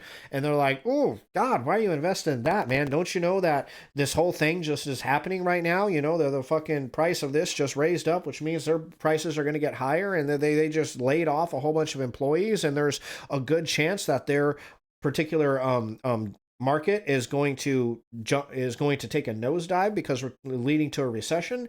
And they say, nah, the fucking, I saw it in Seeking Alpha. They recommended it to me. It's good. It's fine. No, I read the information. I read what they had to say, and I don't need your opinions. Thanks, pal. So that's where that can fuck you in investing. Anchoring bias. Again, we went over this. That's the first piece of information. I guess the situation I just described would be also fall under anchoring bias. Again, those two relate very closely to each other, right? You're taking just the most present information and using it to make decisions, and you're taking the most recent information or the first piece of information you received and using it to make decisions. Investors prone to this bias may anchor their expectations for an investment performance based on its recent high or low, leading to overly optimistic or pessimistic predictions. This bias can cloud rational judgment and prevent investors from critically assessing an investment's true potential detached from arbitrary reference points. If you are investing or you do get into investing, I cannot stress enough an easy way to sidestep a lot of these biases is to just do a certain amount of your own research. Learn about like financial ratios, how to look into a company yourself and see if the company is doing good based off their financials, and learn how to objectively measure those financial reports to know, whether you're using, oh gosh, I'm gonna blank on the term now that I'm live and need to remember it. It happens. It's happened like 5 times already this stream. All that weed I smoked when I was a kid. Um, whether you need to learn like any kind of financial analysis, whether it's horizontal analysis or vertical financial analysis, learning what those things are and how to do them, and then so you can use them to objectively read if a business is in fact making money and is a good business. If you can do that and have faith in those numbers, you can sidestep a lot of these biases. Overconfidence bias, a double-edged sword. I don't think we've gone over this one yet, so we'll go over it now. Overconfidence bias is the tendency to overestimate one's abilities or knowledge. It can significantly impact on behavior. Overconfident, whenever I run into a sentence that isn't spelled correctly, it always fucks me up. Overconfident investors may take on excessive risk, believing they possess a superior ability to predict market movements. This can lead to larger positions in high-risk assets and, in the worst-case scenario, result in substantial losses. Acknowledging and managing overconfidence is crucial for maintaining a balanced and informed approach to investing. Now, that's a common one. Again, that overconfidence bias sounds actually a lot like the Dunning-Kruger effect, although I don't think it's based on actual knowledge. It's just based on the fact that you have a shit ton of confidence when maybe it just isn't warranted. I do find for myself that I lean more towards the loss aversion side of that, where I'm more conservative than I probably should be. So, hindsight bias. Another one we haven't dived into. Hindsight bias involves perceiving past events as having been more predictable after they have already occurred. Oh, we did go over this. The short video with the little circles went over this. This bias can lead investors to believe they could have accurately predicted market movements, potentially leading to overconfidence in future predictions. Investors who fall prey to hindsight bias may overlook the complexities and uncertainties that were present before an event took place, thus compromising their ability to make well-informed decisions. Yeah. So, I don't know. If I had a nickel for every time me or somebody else has told themselves, God, I should have invested in that because I knew it was going to get big, I wouldn't need to invest anymore. I'd have so many fucking nickels, I'd already be rich. I wouldn't need to give a shit about stocks. Sunk cost fallacy, we already went over that. And investing, I think we kind of went over an example of this too earlier in the article. In investing, this bias can lead individuals to hold on to underperforming investments in an attempt to recover past losses. However, decisions based on an assessment of the endeavor's current and future potential rather than past expenditures help provide a more objective view. So this is essentially, I put so much money into this stock, I can't risk letting it go. Halo effect. We went over this one. This was most of the examples we went over, though, were in relationships. I did a whole rant on it. Let's see how it works in investing. In the context of investing, this bias can lead investors to form an overly optimistic view of a company's prospects based on a single positive aspect, such as a popular product or a charismatic leadership. It is a good practice remaining vigilant and conduct comprehensive research to avoid making decisions based solely on a favorable first impression. So that seems very, very comparable to, what was it? Anchoring bias. The first impression is your only impression. And this particular effect, what happens is it's not just your first impression, it's you found something about the company that you like, and thus you're assuming the company does a whole lot of things that you like. Instead of maybe accepting, like, hey, I really like Apple products, that's great, that's fine. Apple products are awesome. I have a Mac, I have an iPhone, they are great products, but you can't like the product so much that you negate the fact that they have some very nasty business practices, and at least in the past have been known or accused of using what is, the equivalent of almost essentially like slave labor, or really low level, like low pay workshop style of factories in other countries like China, for example. So, you can't have the halo effect would be saying, oh, I like Apple products. They're an amazing company and I stand by everything they do. And it's like, yeah, you stand by child labor? It's like, no, I just don't believe it. You're full of shit. Now we're diving into confirmation bias. You see, having one bias can lead into a lot of other biases. I did want to point out right here. It is a good practice to remain vigilant and conduct comprehensive research. In investing, that's incredibly important. Learn, take classes, save up money. Your first investment, if you want to be an investor, your first investment should be in investment classes and investment books. I got tons of them. Haven't even read through all the books that I have yet. I have so many of them. But read about it, learn about it, invest in knowledge first, and then use what your skill set that you develop to invest the money you have in stocks. Recency bias. We already went over this. This is very close to that availability heuristic. Recency bias closely related to the availability heuristic. Aha, look at that. See, they're taking the words right out of mouth, these fuckers. They should be paying me royalties. Causes individuals to give more importance to recent events or information. In investing, this bias can lead to decisions based on the latest market trends, ignoring historical patterns or the potential for longer-term shifts. A balanced approach that considers both recent developments and historical context aids in making information and informed investment decisions. Framing effects, we went over that. We'll go over it again. Framing effect highlights how the presentation of a choice can influence decisions. So this was that, we went over this in one of the videos, framing the same piece of beef as 80% fat, 20% lean. It's the same beef, but some people look and say, oh, 80% fat, oh my God. But then they see the word lean and they're like, yeah, that's the stuff. I want that shit right there. The lean shit. And it's like, bro, it's the same fucking beef. That's the framing effect. In investing, the way an investment opportunity is presented can significantly impact an investor's perception and subsequent decisions. Smart financial professionals are aware of how they present information to clients to avoid unintentionally biasing their choices. It is also important to note you can do what these financial professionals are doing with their clients. You can do it to yourself. You can reframe situations that you are currently in your own brain to give you a better outlook on the situation or a more accurate view of the situation. A common way of doing this would be like getting in the habit of reframing situations as like always looking at the positive of a situation. I know. Some people, it's really annoying when you have a person in your life that is, the opposite of a negative Nancy. Everything is positive. Everything that happens in the world is positive. Every situation, they could cut off their fucking right leg and they're like, well, I never liked that leg anyway. So the other one is much more handsome.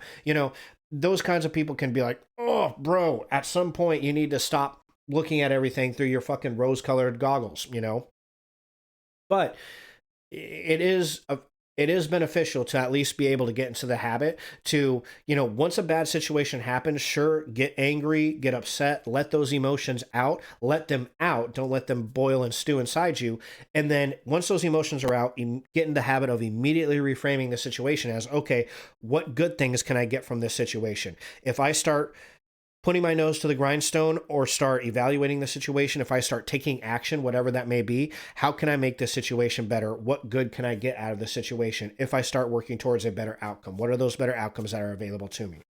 Self-serving bias, we'd already went over this. This was in the relationship article. In the investments realm, this bias can lead investors to take credit for successful decisions while blaming market conditions or other external factors for losses. Recognizing and mitigating this bias can lead to a more accurate assessment of an investor's skills and limitations, which it is always good to know what your skill set and your limitations are. Know where you're at. Don't invest in things, a good rule of never allowing yourself to get overconfident in a particular area is only invest in things you understand. If you can't explain how a particular security works, right? Like, somebody wants to talk about investing in Forex or commodity futures. If you can't explain to somebody who has no idea what those words are, if you cannot explain to those people what a commodity future is or what Forex is, and you can't answer every question they have or the majority of them in a way that, and articulate it in a way that a commoner could understand that with no experience, with no investing experience, you shouldn't be investing in it. You don't understand it enough to invest in it. Or at least that's what I say to myself. Look, I don't understand. Ooh, microphone. I don't understand this. So I'm not going to put money into it. But that's just a method in which a reason just goes to show it's always important to understand your own limitations. Let's see. Negativity bias, groupthink, availability heuristic. We already went over that one again. Self-serving bias. Okay, we only got a few more here because I got a lot of different web pages I want to get to, and we only got about half an hour left. Social desirability bias. We haven't seen that one yet, though. That's a new one.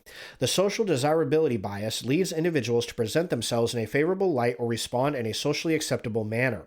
In investing, this bias can lead investors to downplay losses or exaggerate gains, both to themselves and others. Acknowledging mistakes and being honest about performance is good practice for personal growth and making informed investment decisions. This sounds really stupid, but it is so true, and I am so fucking guilty of this. I really hate to tell other people when I have fucked up an investment. And so there can be a situation where maybe I didn't do as well as I really did on an investment. But like, you know, specifically with like my parents, if they call and they're like, so what have you been investing in lately, son? And I'm like, you know, I fucking did this and that, and I made like a fucking 10 grand over here. You know, I'm fucking rolling in it. I'm pretty sure I'm going to buy a Lamborghini next week. You know, I'm a fucking stud, dad. You know, why do you even have to ask? You know, because there is a thing there where I don't want my parents to think of me as that idiot. Like, my God, this kid fucking sucks with money, you know? And I've noticed that at times where I'm like, I'll tell them and it'll happen so quick I don't even realize it. I'm just like, oh yeah, no, you know, I made an investment a couple months ago and I made a good 20 grand off it. And they're like, wow, good for you. And you know, my parents aren't the kind of people, this is why this is so silly, but it's important to understand this, okay? My parents are the kind of people that if I told them, hey, yeah, I made a bad investment decision and I lost like 10 grand last month, they aren't the kind of people that would be like, oh my God, you fucking idiot, my fucking idiot son. Oh, I can't believe it. We're disowning you. We're not talking to you. We'll see you next Easter, motherfucker. Don't talk to me for a year. Like, they aren't those kinds of people. They're also not the kind of people that are going to dig on me neither. Like, wow, you're a fucking idiot. Like, God, how does that feel being a fucking loser? You know, does your girlfriend know you're such a fucking loser? Like, they aren't those kinds of people, you know, so there's no reason in the world why I feel this need to do that other than the fact that I love my parents. And for some reason, an obvious reason I want them to love me back. But for some reason, I've decided, oh, wow, you know, like, I like, you know what it really is I like it when my parents praise me. I like them, you know, when my mom and dad say, hey, you did a good job. That feels good. I'm still little fucking 5-year-old Tony. I got the beard, I'm big, I got my muscles, but I'm still little 5-year-old Tony that really likes it when his mom pats him on the back and says, you did a good job, son. When my dad hits me on the shoulder and says, that's my boy, I like that. So I have that tendency to do that. That's one that I've found myself in. And I know because I've told my parents, like, oh, yeah, I made about 20 grand off of this last investment. And then I'll look back at it and I'm like, you know, I only made about 16 grand off that. I overestimated by like 4,000, you know, and I tell myself, well, I rounded up, you know, but it's like, yeah, but I've done that almost every time I talk to them, I round up. And when I lose, I do tell them that. I'll say, hey, I lost about like 5 grand. And then I'll go back and look at it and it's like, yeah, I actually lost 9 grand on that. I lost closer to 10,000 on that investment than I did the 5 grand that I told them I did, you know? So it isn't like an outright making shit up,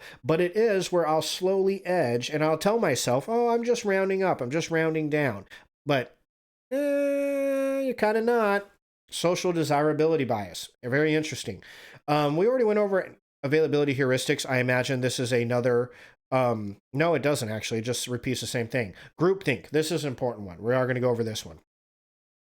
Groupthink, a phenomenon where a group's desire for consensus leads to flawed decision-making, can significantly impact investment psychology. In group investment settings, individuals may conform to the prevailing sentiment, potentially leading to decisions made without independent critical thinking. Diverse viewpoints and open discussions are crucial for avoiding groupthink and making well-informed investment decisions. So, you know, they're talking about it in a group investment decision. I don't know what they really mean by that. Maybe potentially, you know, like Wall Street, you know, fellers all in the same building, all want to, you know, group consensus takes place. Groupthink can happen though when you just see a shit ton of people investing in the same thing. When a whole bunch of people are all over the internet like Bitcoin, Bitcoin, Bitcoin, Bitcoin, motherfucker, Bitcoin. Why aren't you in Bitcoin? Anybody who's not in Bitcoin is a fucking idiot. Look how much money I made in Bitcoin. It is very easy. I've done it on accident. It's happened where I've fallen into the habit and been like, oh, God, Bitcoin. Oh, Bitcoin. Why am I not investing? Oh, God, I get this guy. Look at how much money he made. And then boom, I jump into Bitcoin. And then it's like tomorrow, it's just like, and it crashes and burns. And then I got to explain to my parents, well, I only lost like 5 grand when it was really like 9 grand, right? So that's the thing. Groupthink can happen just because you see a whole bunch of people navigating towards a specific movement in the market. And this is really important because groupthink, not to go off on a tangent just about investing, but I'm going to go on. I mean, it's my live stream. I can do what I want. So I'm going to do that. Warren Buffett is famous for using groupthink to influence his decisions, but not in the way you think, in the opposite. He goes the opposite of the herd. That's a huge part of his investment protocol, is when everybody else is terrified that the market is going to crash and burn and die and get destroyed, he says, oh, now would be a good time to look into investing, or now would be a good time to look in investments. And what inevitably happens is everybody else pulls their money out of the market because they're all fucking afraid. Everybody's so scared. Everybody's pulling their money out of the market. That's when he is looking for good investments, because when all those people pull their money out of the market crashes. And even the good companies that are in the market, their stock price is going to fall. And if they're good companies, that means he gets those companies for cheaper. And then it's the same thing in the opposite direction. When everybody's like, oh, buy, we're going to have a massive bull run. Everything's going to be amazing. That's when Warren Buffett is commonly will say, ooh, maybe it's time to pull money out of the market. And what he's doing is all those people who are buy, they're making the overall price of the stock market, every stock's price is going higher because there's so many people that are investing. It's going crazy. That's when he pulls his money out. He's pulling his money out at the high point where everybody is buying. So groupthink, very important in investing. It's important to know what it is. Negativity bias, I think we already went over that.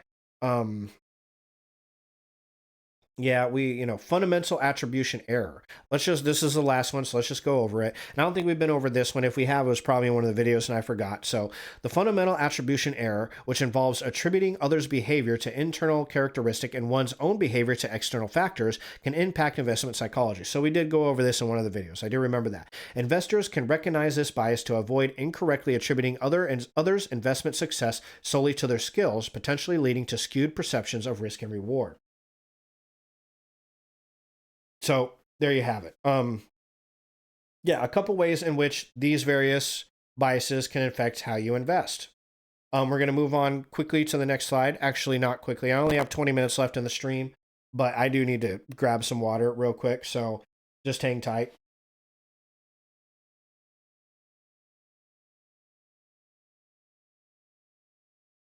I'm going to put some fucking lemonade in my water. I'm on a diet. Whenever I diet, I use these Walmart dieting tip or trick for anybody who's losing weight. These little flavor things from Walmart are super cheap. They're like $1 a piece or something like that, 69 cents. They last several months. You just put a little bit in there. And if you have a sweet tooth like me, I fucking love candy. This helps you eat a lot less candy. It helps you eat a lot less sweets in your overall life because it's so sweet. It tastes so good. It's like drinking a glass of candy.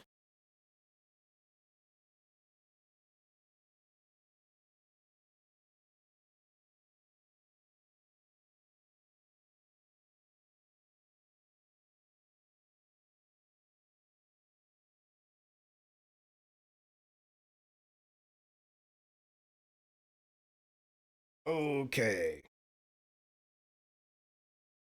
All right. 5 cognitive biases blocking your success. So this is kind of like this list.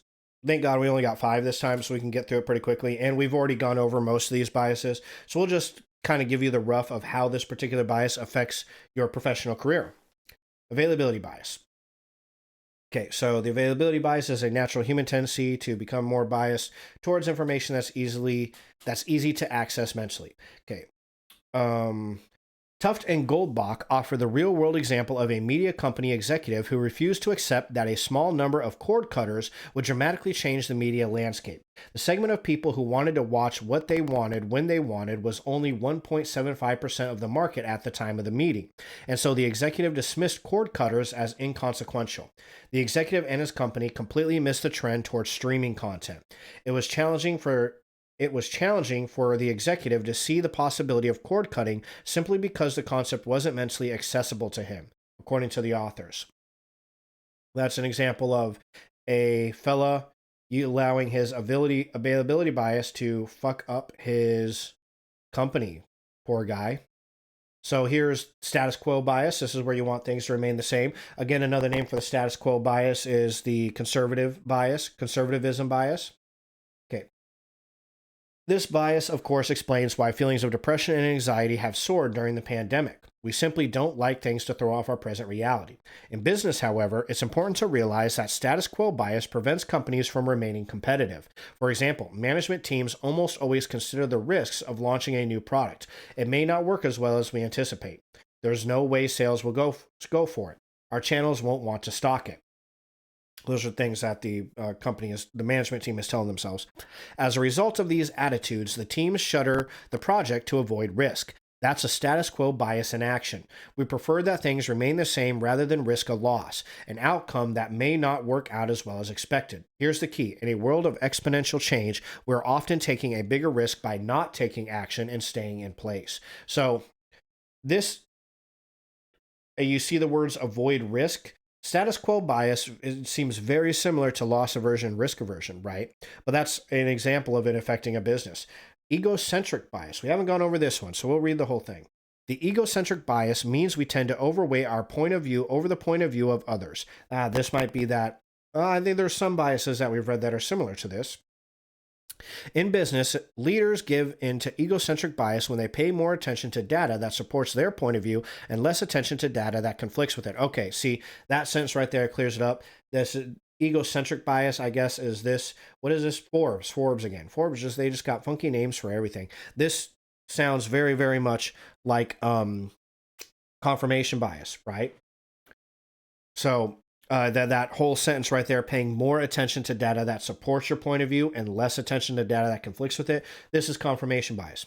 Since the world is a muddy place and data is often unclear, Tufts says it's harder for leaders to spot trends that don't conform to their worldview. And as a result, they fail to incorporate that data into their decision making. That wasn't very helpful. I think we could have written that, right? I could have written that part of it. Affect heuristic bias. This bias means we pay more attention to things that spark a strong, intense emotional reaction. Oh, I don't think we've read this one before. For example, if we see information or data that alarms us, we are more likely to take action on it. Very similar to negativity bias, right? If the data doesn't deliver an emotional punch, we're likely to ignore it. That's why the media executive discussed earlier was unaffected by a marketing segment of just 1.75%. It simply didn't provide a strong enough response. The problem, of course, is that by acting only on data points that provoke a strong emotional response, small but growing trends often go unnoticed until they're too late. And overconfidence bias. We already went over that. We don't need to go over it again. We often think our opinion is the right one. True leaders, however, acknowledge that they might be wrong. They surround themselves with people who express a diversity of opinion, and they encourage those people to express their contrarian opinions openly. It's said that innovators can see around corners. It's true. They do see things the rest of us miss, but they do so because they've created the conditions for innovation to thrive, and those conditions start with the way they think. Yeah, again, very, very much it's the ability to, this is overconfidence, again, seems very close to the Dunning-Kruger effect, where you're just willing to accept that you don't know everything out there and willing to take other people's opinions on it, right? So let's see, we're at 207 already. I got a couple studies here that were interesting. Cognitive biases predict symptoms of depression and well-being, and cognitive biases and chronic illness and their impact on patients' commitment. So I'll give you the short and gist of them for time's sake, because then we kind of want to dive over into, what was this? How do you, that's it. Okay. How do you know you have a cognitive bias is pretty important. These are ways to fix different cognitive biases, specifically in terms of investing biases, ways to overcome your bias again. And this was, this is diving into cognitive bias modification, which is an actual form of therapy. That would be kind of interesting to dive into. So I'll give you the short and sweet. What was this? Did I need this again? Rules of decision making. Okay, yeah, I did want to go over this. Hold on. So this was kind of an interesting effect here. We might not get into everything that I have lined out today, but that's fine. We can, maybe jump into cognitive bias modification therapy on a later stream. That might be kind of fun to do. So maybe we can cut that section out and just stick with this right here, because this is interesting information to know. The role of biases in decision making. Below, you might find revealing insights into how biases affect our decision making. See, this ties into what we were talking about. The Monty Hall problem. This puzzle, based on the American game show Let's Make a Deal, is a good illustration of how biases affect our decision making. So next time you're watching that TV show, look out for this bias, because you're more than likely see a contestant that engages in it. So here's how the game goes. Assume there are 3 doors. Behind one door is a fantastic prize, a car. Behind the other 2 doors are mediocre prizes, $1,000. You initially choose door 1. Before revealing what's behind your chosen door, the presenter opens a different door, door 2, to reveal a mediocre prize. The presenter then gives you the option to either keep what's behind your initial chosen door or change your choice. This falls right in line with that Let's Make a Deal, right? Knowing what's behind door 2, what should you do now? Should you stay with your initial choice, door 1, or should you switch to door 3? The correct answer is that you have the best chance of winning the car if you change your choice. Best chances of winning the car if you change your choice. This is called the Monty Hall problem. Here's why you should switch. When you made your initial decision, you didn't know what the outcome would be, mediocre prize versus awesome prize. After the host reveals more information, you have a better idea about which prizes are behind which doors.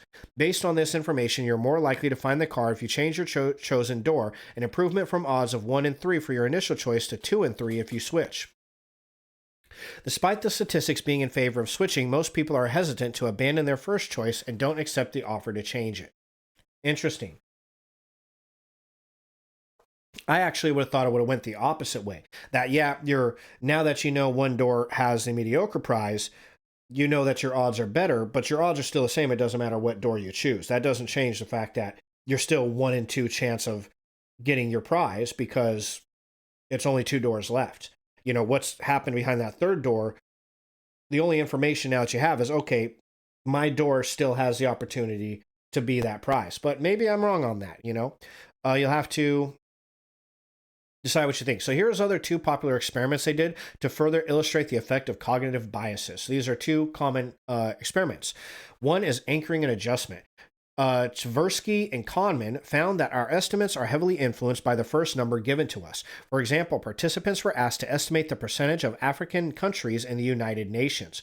Before giving their answer, each participant had to spin a Wheel of Fortune, which would determine their initial starting percentage. The result of the Wheel of Fortune was random and meaningless. Despite this, participants' estimate of African UN member countries didn't differ much from their whatever random Wheel of Fortune amount they landed on, regardless of what that amount was. Interesting. So that's that proof of anchoring in action. They spin the wheel says 10%, and they don't deviate too much from that. So that's pretty crazy how that affects them, right? The attractiveness halo effect. Male students were asked to rate essays written by female authors. Oh, geez.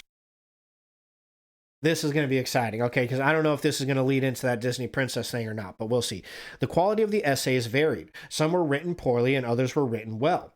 Additionally, some of the essays were accompanied by a photograph of the author, who was either attractive or unattractive, and others were not. Male college students rated the quality of the essay and the talent of their authors higher when the essay was written by an attractive author, and this effect was evident only when the essay was of poor quality.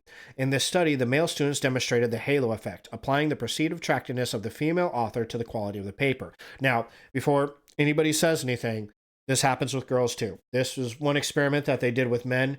This experiment has taken place multiple times. I have seen data. My female therapist presented me with data showing that men and women both have this bias, where when you see somebody that's handsome or pretty, you tend to make up a whole list of other things about them that aren't realistic. And in this case, they're also a good writer. Okay, so that's that. And then in these studies that I had here, oh, fuck off, son. In these studies I have here, cognitive bias predicts symptoms of depression and anxiety and well-being above and beyond neuroticism in adolescence. We have the results and conclusion right here. I'll just read them real quickly. Regression analysis demonstrated neuroticism to significantly predict depression, anxiety, and well-being. The addition of cognitive biases resulted in a significant increase of explained variance, with final models explaining just over 50% of variances of depression, anxiety, and well-being. So the conclusion: these findings demonstrate that cognitive biases explain mental health symptoms over and above that of neuroticism. Depressive symptomology was particularly related to self-referential memory bias, while anxiety was predicted by interpretive bias. We didn't go over interpretive bias. That's a new one. The key clinical implication is that targeting specific biases based on diagnostic features may be of particular benefit in alleviating distress and promoting well-being. I just found this study interesting. That's not the actual study. This is just a very brief rundown of methods, aims, background of the study, and then I read you the results and the conclusion. But the conclusion is conclusive. It says that, yes, you can actually you can predict symptoms of depression, anxiety, or well-being by using specific cognitive biases that people engage in. So a person that, a person with depression that engages in a particular bias, if a person has depression, it is more likely that they engage in a particular cognitive bias. In this case, memory bias, self-referential memory bias, which I don't think we went over that one either. Frontiers, that's the name of the website. Cognitive biases and chronic illness and their impact on patients' commitment. So this is how can a cognitive bias affect a chronically ill patient in terms of their commitment to to getting better. And unfortunately, the results are quite sad. The reality is, yes, they heavily affect biases. You can have certain biases that will push you to commit more to whatever sort of what's the word that I'm looking at? Treatment that will help you commit to your treatment more than you normally would, and then certain biases that promote you to stop treatment. We'll just read the conclusion. The present contribution, that the study, explored the ways biases could influence the motivation and agency within the patient's healthcare journey. By considering of chronic illness biases, we hypothesize that DM and motivation are directly altered.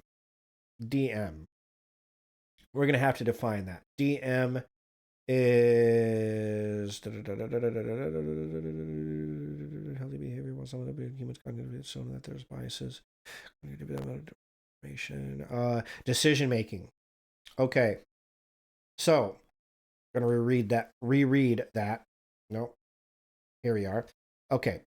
By considering of chronic illness biases, we hypothesize that decision-making and motivation are directly altered, leading to a reduced patient engagement in their own healthcare. The strength of this hypothesis lies in the possibility to test it by quantitative research focused on the prevalence of specific biases in patient populations characterized by a low engagement and/or by the tendency to decline participation in healthy interventions. On the other hand, its weakness lies in the possibly reciprocal interaction between the biases and engagement. Patients may incur infrequent biased cognition exactly because they are not adequately supported in their care process. So just basically saying there's the potential that if your treatment's poor, it's going to lead to cognitive biases that make you not want to lead to treatment anymore. Which makes sense, right? Furthermore, the three mechanisms hypothesized here do not exhaust all the possible influences of biases, so that future research should provide evidence to build a more complete model of their effects on the patient's decision-making. This would allow the practitioners to understand how to address dysfunctional cognition to improve the accessibility and effectiveness of health engagement interventions. So, in short, that actually honestly didn't tell us much of what the results were. The influence of biases on decision-making, that's the part that I really wanted to read. Actually, I think all of this was the part that I wanted to read. If you want to read this, because I don't have time to go over the whole study, in short, yes, the reality is, to some extent, they do. And like they did say in the conclusion, the disclaimer is, well, some cognitive biases can happen because your treatment is poor. So if the treatment is poor, the way you're being treated during your healthcare is poor, it's going to lead to cognitive biases that leads you to no longer seek treatment, which makes a lot of sense, right? If you're being treated like shit or you don't feel like the doctors care, you're not going to seek further treatment. I actually just had that happen today where I finally went to the doctor for my throat thing and they were like, yeah, you just got allergies. And I was like, Allergies my fucking ass, dude. I got pain in my ears going down. I've never had allergies in my life. Now I suddenly have allergies that cause ear pain and throat pain. Are you shitting me? Like, where'd you get your fucking doctor degree? Like, give me a fucking break, man. You got some fucking internet degree or some shit. And, you know, my parents are like, well, you need to go to another doctor. I'm like, fuck it. Why? Like, I don't care. I just want to get through it. I already got through. I had it on this side. It's gone. Now it's on this side. I can get through it again. But there's that thing, right? Where like I got a bad result the first time. Now I'm like, fuck it. I don't want to go again. It's cognitive bias. See, there's me making myself sicker in real time for your enjoyment. Okay. How do you know if you have a cognitive bias? Everyone exhibits cognitive biases. That's the easy answers. How do you know you have a cognitive bias? Easy. You're a human. So you're fucked. You have them. There's nothing you can do about it. That's not true, but you have them. It might be easier to spot in others, but it is important to know that it is something that also affects your thinking. Here are some signs that you might be influenced by some type of cognitive bias. 1, only paying attention to news stories that confirm your opinions. That would mean that, you know, that would be a good sign that you probably have some confirmation bias in your life, son. Get out of that echo chamber.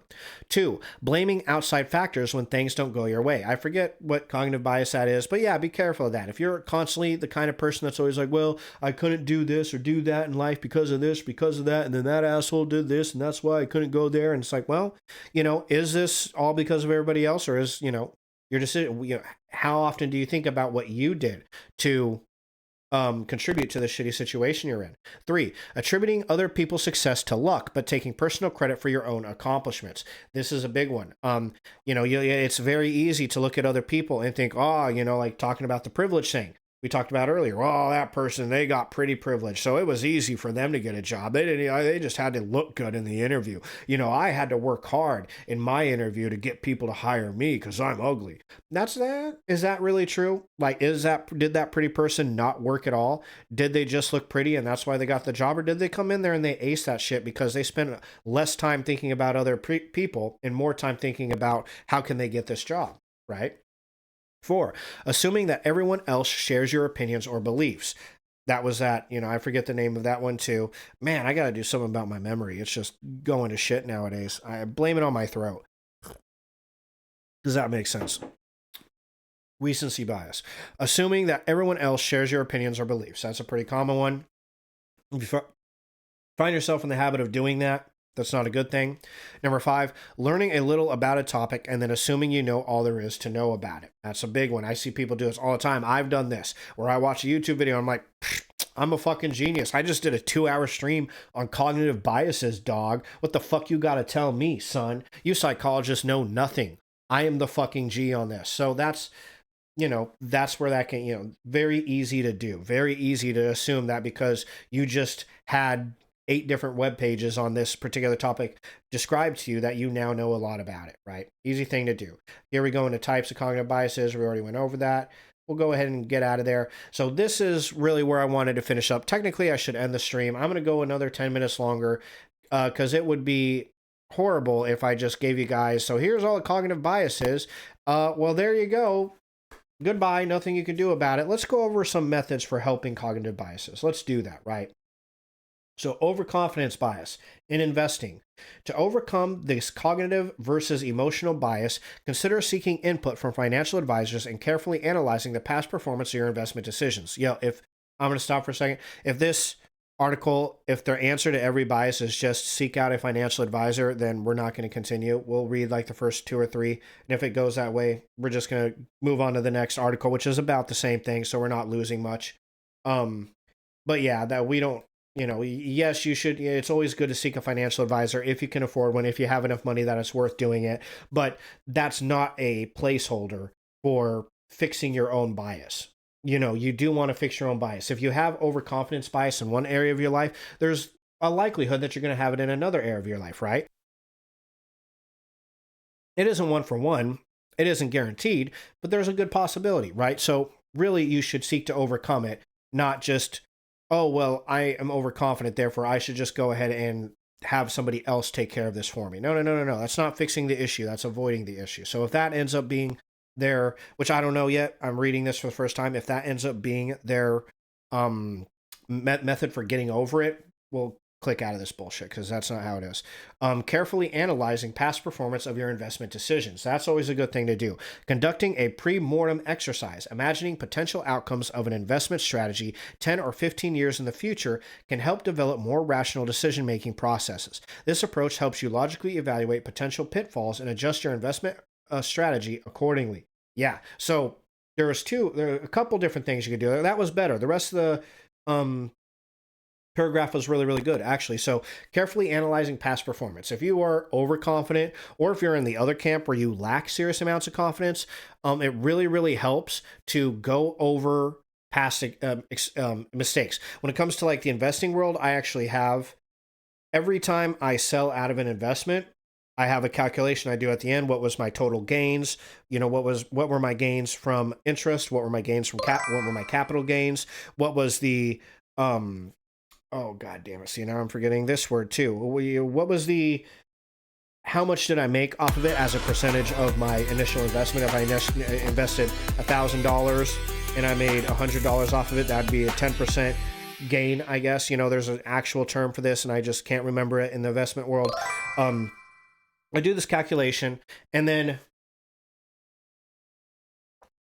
suck up a bunch of snot in my face. And then I write down with each investment why I either did a good job or a bad job of this investment and what I can do better next time I'm in this situation. So if I sold an investment too early because I was scared, I write that down. I sold this investment early.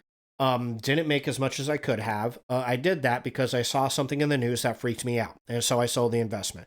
Or I didn't sell this investment early enough and I ended up losing a bunch of money. And I did that because I lost track of time and stopped researching my investments on a regular basis, which is something I'm guilty of now. I'm like so terrified to look at my investments, and not even because the stock market's failing right now, because that happens. Like, and most of the investments I have are, all the investments I have are long-term investments.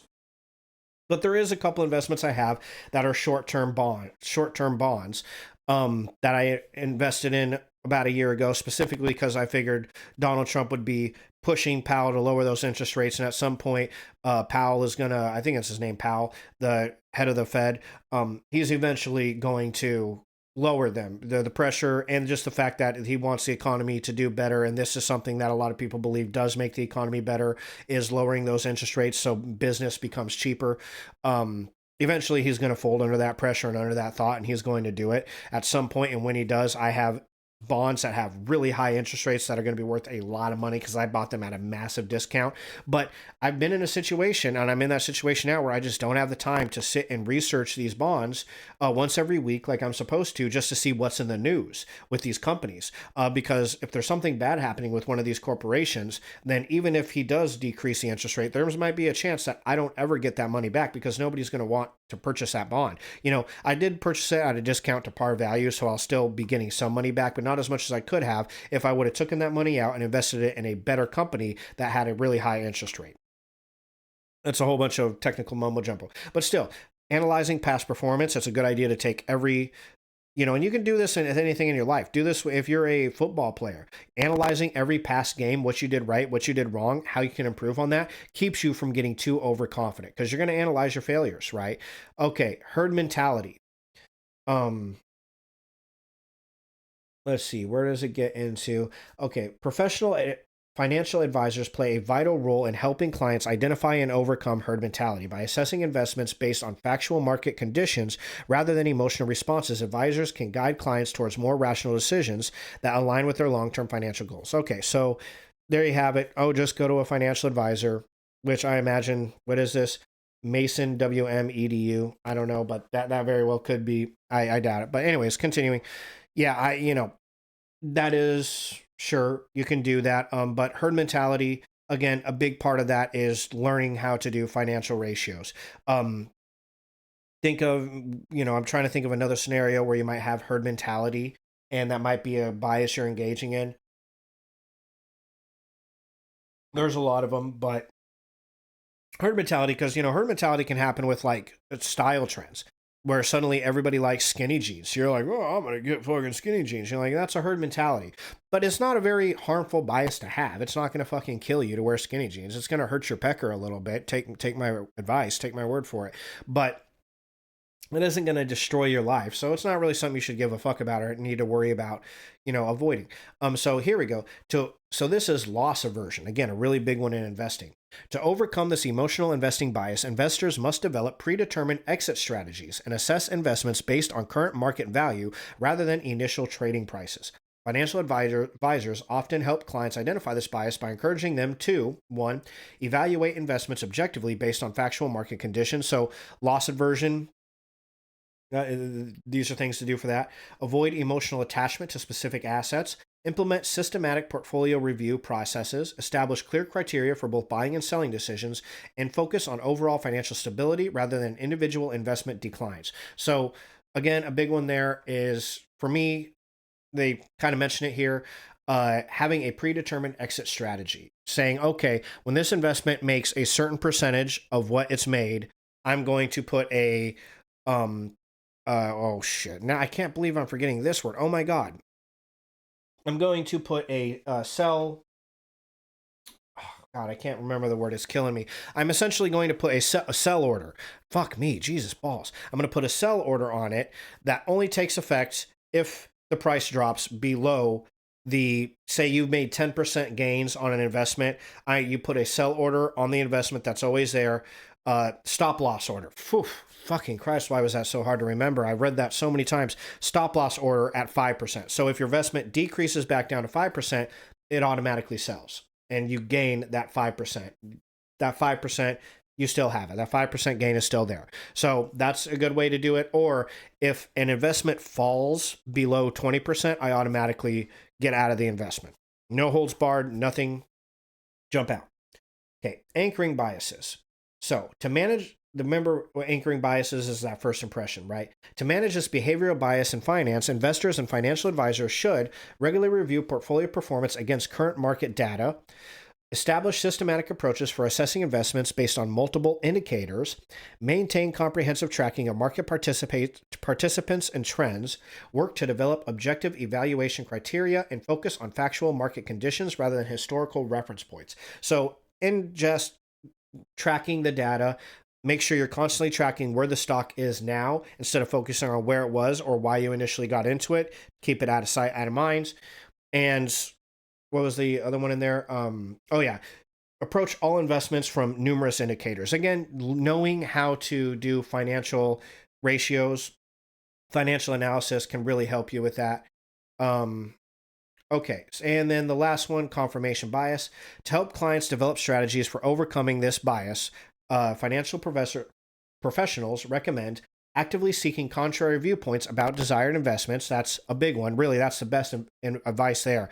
We'll get into that here in a minute. Challenging assumptions about historical trends, conducting thorough research that includes opposing perspectives, asking open-ended questions rather than seeking simple validation, regularly reviewing investment performance against objective benchmarks. So, the first one there is really the best one. If you have confirmation bias, say you're in an echo chamber, the best thing you can do is seek information outside of the echo chamber, really the opposite viewpoint, right? So if you find yourself, you've asked yourself like, hey, do I have a bias? And then you start thinking like, well, I do only listen to a particular kind of media, say right-wing or left-wing media, right? I mean, I just watch a lot of liberal shows on YouTube, or I watch a lot of right-wing YouTube commentators, whatever it is. If you notice that about yourself, then there's a good chance you have confirmation bias. And the best thing you can do is go out and seek the opposite. Go out, if you realize you have this trend with, say, liberal YouTubers, go out and watch content from right-wing YouTubers and vice versa. Do the same thing. If you find yourself mostly just watching right-wing commentators, go look at left-wing commentators. Keep them in your stack of, on your saved, your subscriptions. Subscribe to their channels and seek out their opinions. It's the best thing you can do. Okay, a few more ways, 4 more ways to overcome your biases. Here are a list of 4 methods that you can use to overcome your own biases. 1, reflect on past decisions. If you've been in a similar situation before, you can reflect on the outcomes of those previous decisions to learn how to overcome your biases. An example of this is budgeting. We tend to underestimate how much money we need to budget for certain areas of our life. However, you can learn how much money to budget by tracking your expenditure for the last few months. Using this information from the past, you can better predict how much money you'll need for different financial categories in the future.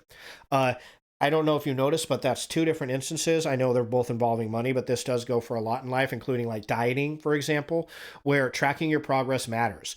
Tracking your progress helps you avoid the pitfalls of a lot of different biases. If you're learning a new skill set, attempting to reach benchmarks, like my cutie pie, for example, is learning Spanish. She's using Duolingo. Duolingo tracks objective benchmarks and objective qualitative data on how much you have learned so far and how you're doing on learning. And because of this, she can effectively look at her Duolingo, see the statistics, and say, I'm learning a lot. I'm doing really good. It's the same thing with dieting. How do I know my diet is working? I weigh myself every morning and I measure that I write that down and then measure my progress every week.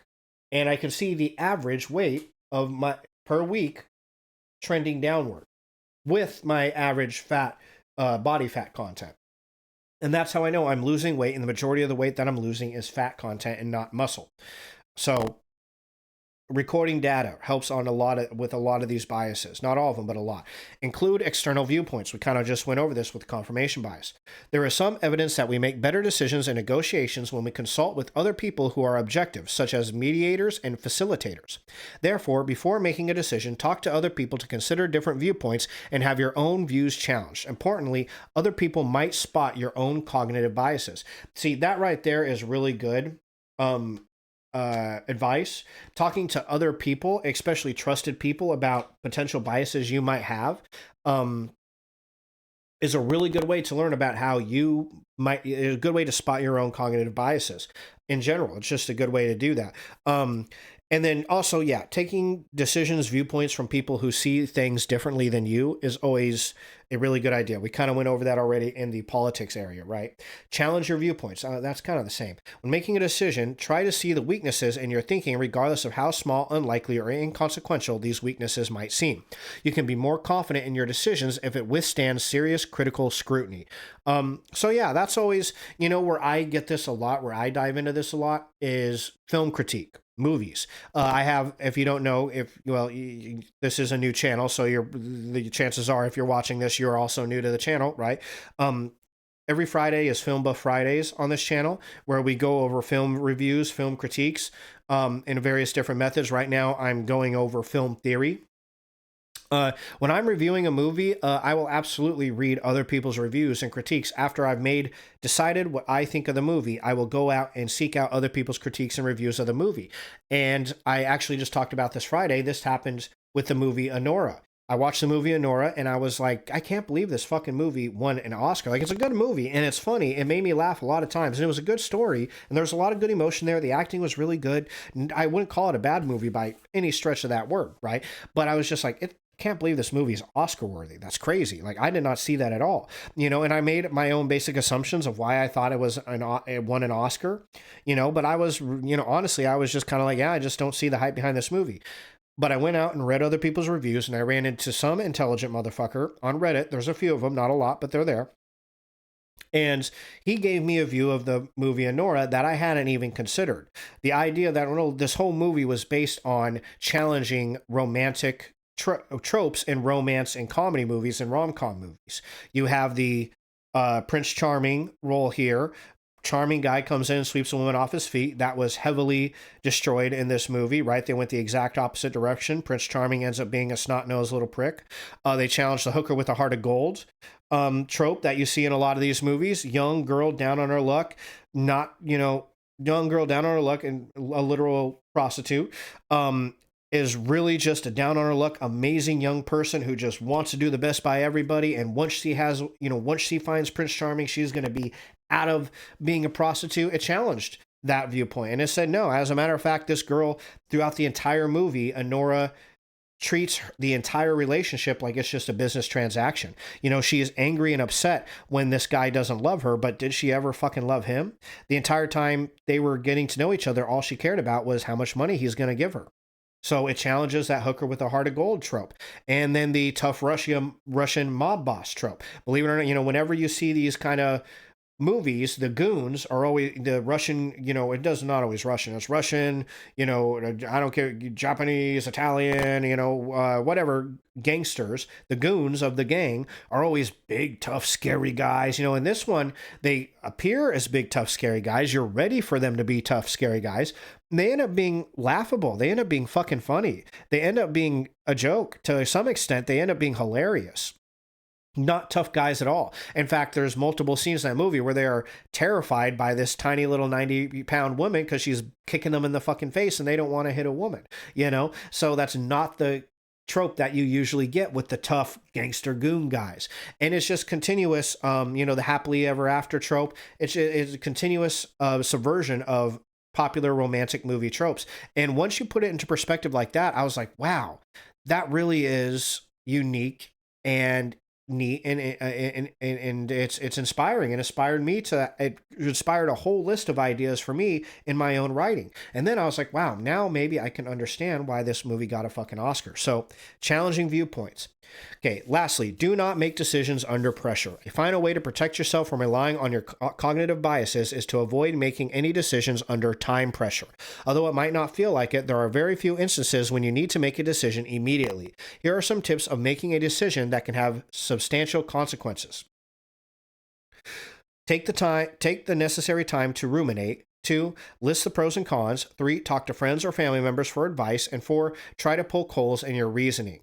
So, bias modification exercise. Oh, so CBM, that's the part we're going to leave out because I don't have time. Morty, almost 20 minutes. Wow, over my stream. Well, I had fun talking about this, so it's all good. Hopefully some people on YouTube see this and have some fun watching it. So, but yeah, anyways, to look at this, yeah, you know, I actually have, whenever you're about to make a huge purchase in life, really, yeah, you should do it with any major decision. I haven't ever thought of that, but I do it with every major purchase in life. I set a date down the road that I'm going to make the decision, but I can't make the decision before then. So if I'm going to buy a car, I will go out, look at all the different cars I want to buy, you know, get all the information I can, make my pros and cons list, decide what I think is the best car, and then say, I will not buy the car in 2 weeks. In 2 weeks, I can finally make the decision. But I can't make that decision for 2 weeks. All I can do for the next 2 weeks is just think about it, talk to people about it, do whatever. And I give myself that time to, well, ruminate, which take the time to think about something, to deeply ponder something. I take that time to think about it. So do not make decisions under pressure. Another good one. And one of these days, you guys, will jump into cognitive bias modification, which is a therapeutic method for getting over cognitive biases, obviously, if that wasn't self-explanatory. But we're done for today. I need to go eat. I'm starving. I'm hungry. My throat hurts. But it was a fun time. We went 2 hours and 20 minutes today, which is really awesome. So I had a lot of fun talking about this topic with you guys. Let me check my note card, see if I hit everything. Yeah, I hit everything. Okay. So yeah, anyways, I'll leave you guys with that. Thank you guys for tuning in. Well, thank you, Cutie Pie, for tuning in. If anybody else did tune in, because I didn't have the Twitch stats up, but if somebody else did tune in, thank you for tuning in too. I appreciate it. I'm a new channel, so any one viewer that I get is a massive percentage increase for me. So even if I get one guy who just moseys in here and is like, oh, I like this guy, he's got a good beard, I like his beard, let's watch his show, I appreciate that. If you watch this on YouTube, thank you for watching. Please leave a like, subscribe, check me out on Twitch, where we can do this live. And once we get more people following, I'll throw up on that side of the screen, throw up the chat again. I have it shut now just so it doesn't take up screen space, so you can read what I'm reading a little bit better. But it would be a lot of fun to have people in on the channel chatting while we're talking about this, so we can have a little bit more interaction. It's not just me reading different web pages, but all of us having conversations about it, having other people come in and give their 2 cents. That would be a lot of fun. That was the original reason why I did this on Twitch instead of YouTube, was because I wanted to kind of foster that community and have other people, challenging my viewpoints, right? Stuff like that, giving me information. So anyways, yeah, if you see this on YouTube, thank you for watching to the end. I hope you enjoyed yourself. Please like, subscribe to the YouTube channel, and check me out on Twitch if you have time. I stream on Twitch every night at 7 p.m. for about 2 hours. Tomorrow is Tuesday, which makes it my second Terrifying Tuesday. Terrifying Tuesdays, we go over scary shit, scary facts about the world. And tomorrow we are going to go over corpse medicine. So I'll let your imagination ruminate on what that means. In the meantime, thank you guys for watching. Have a wonderful rest of your night, and I will see you then. Bye.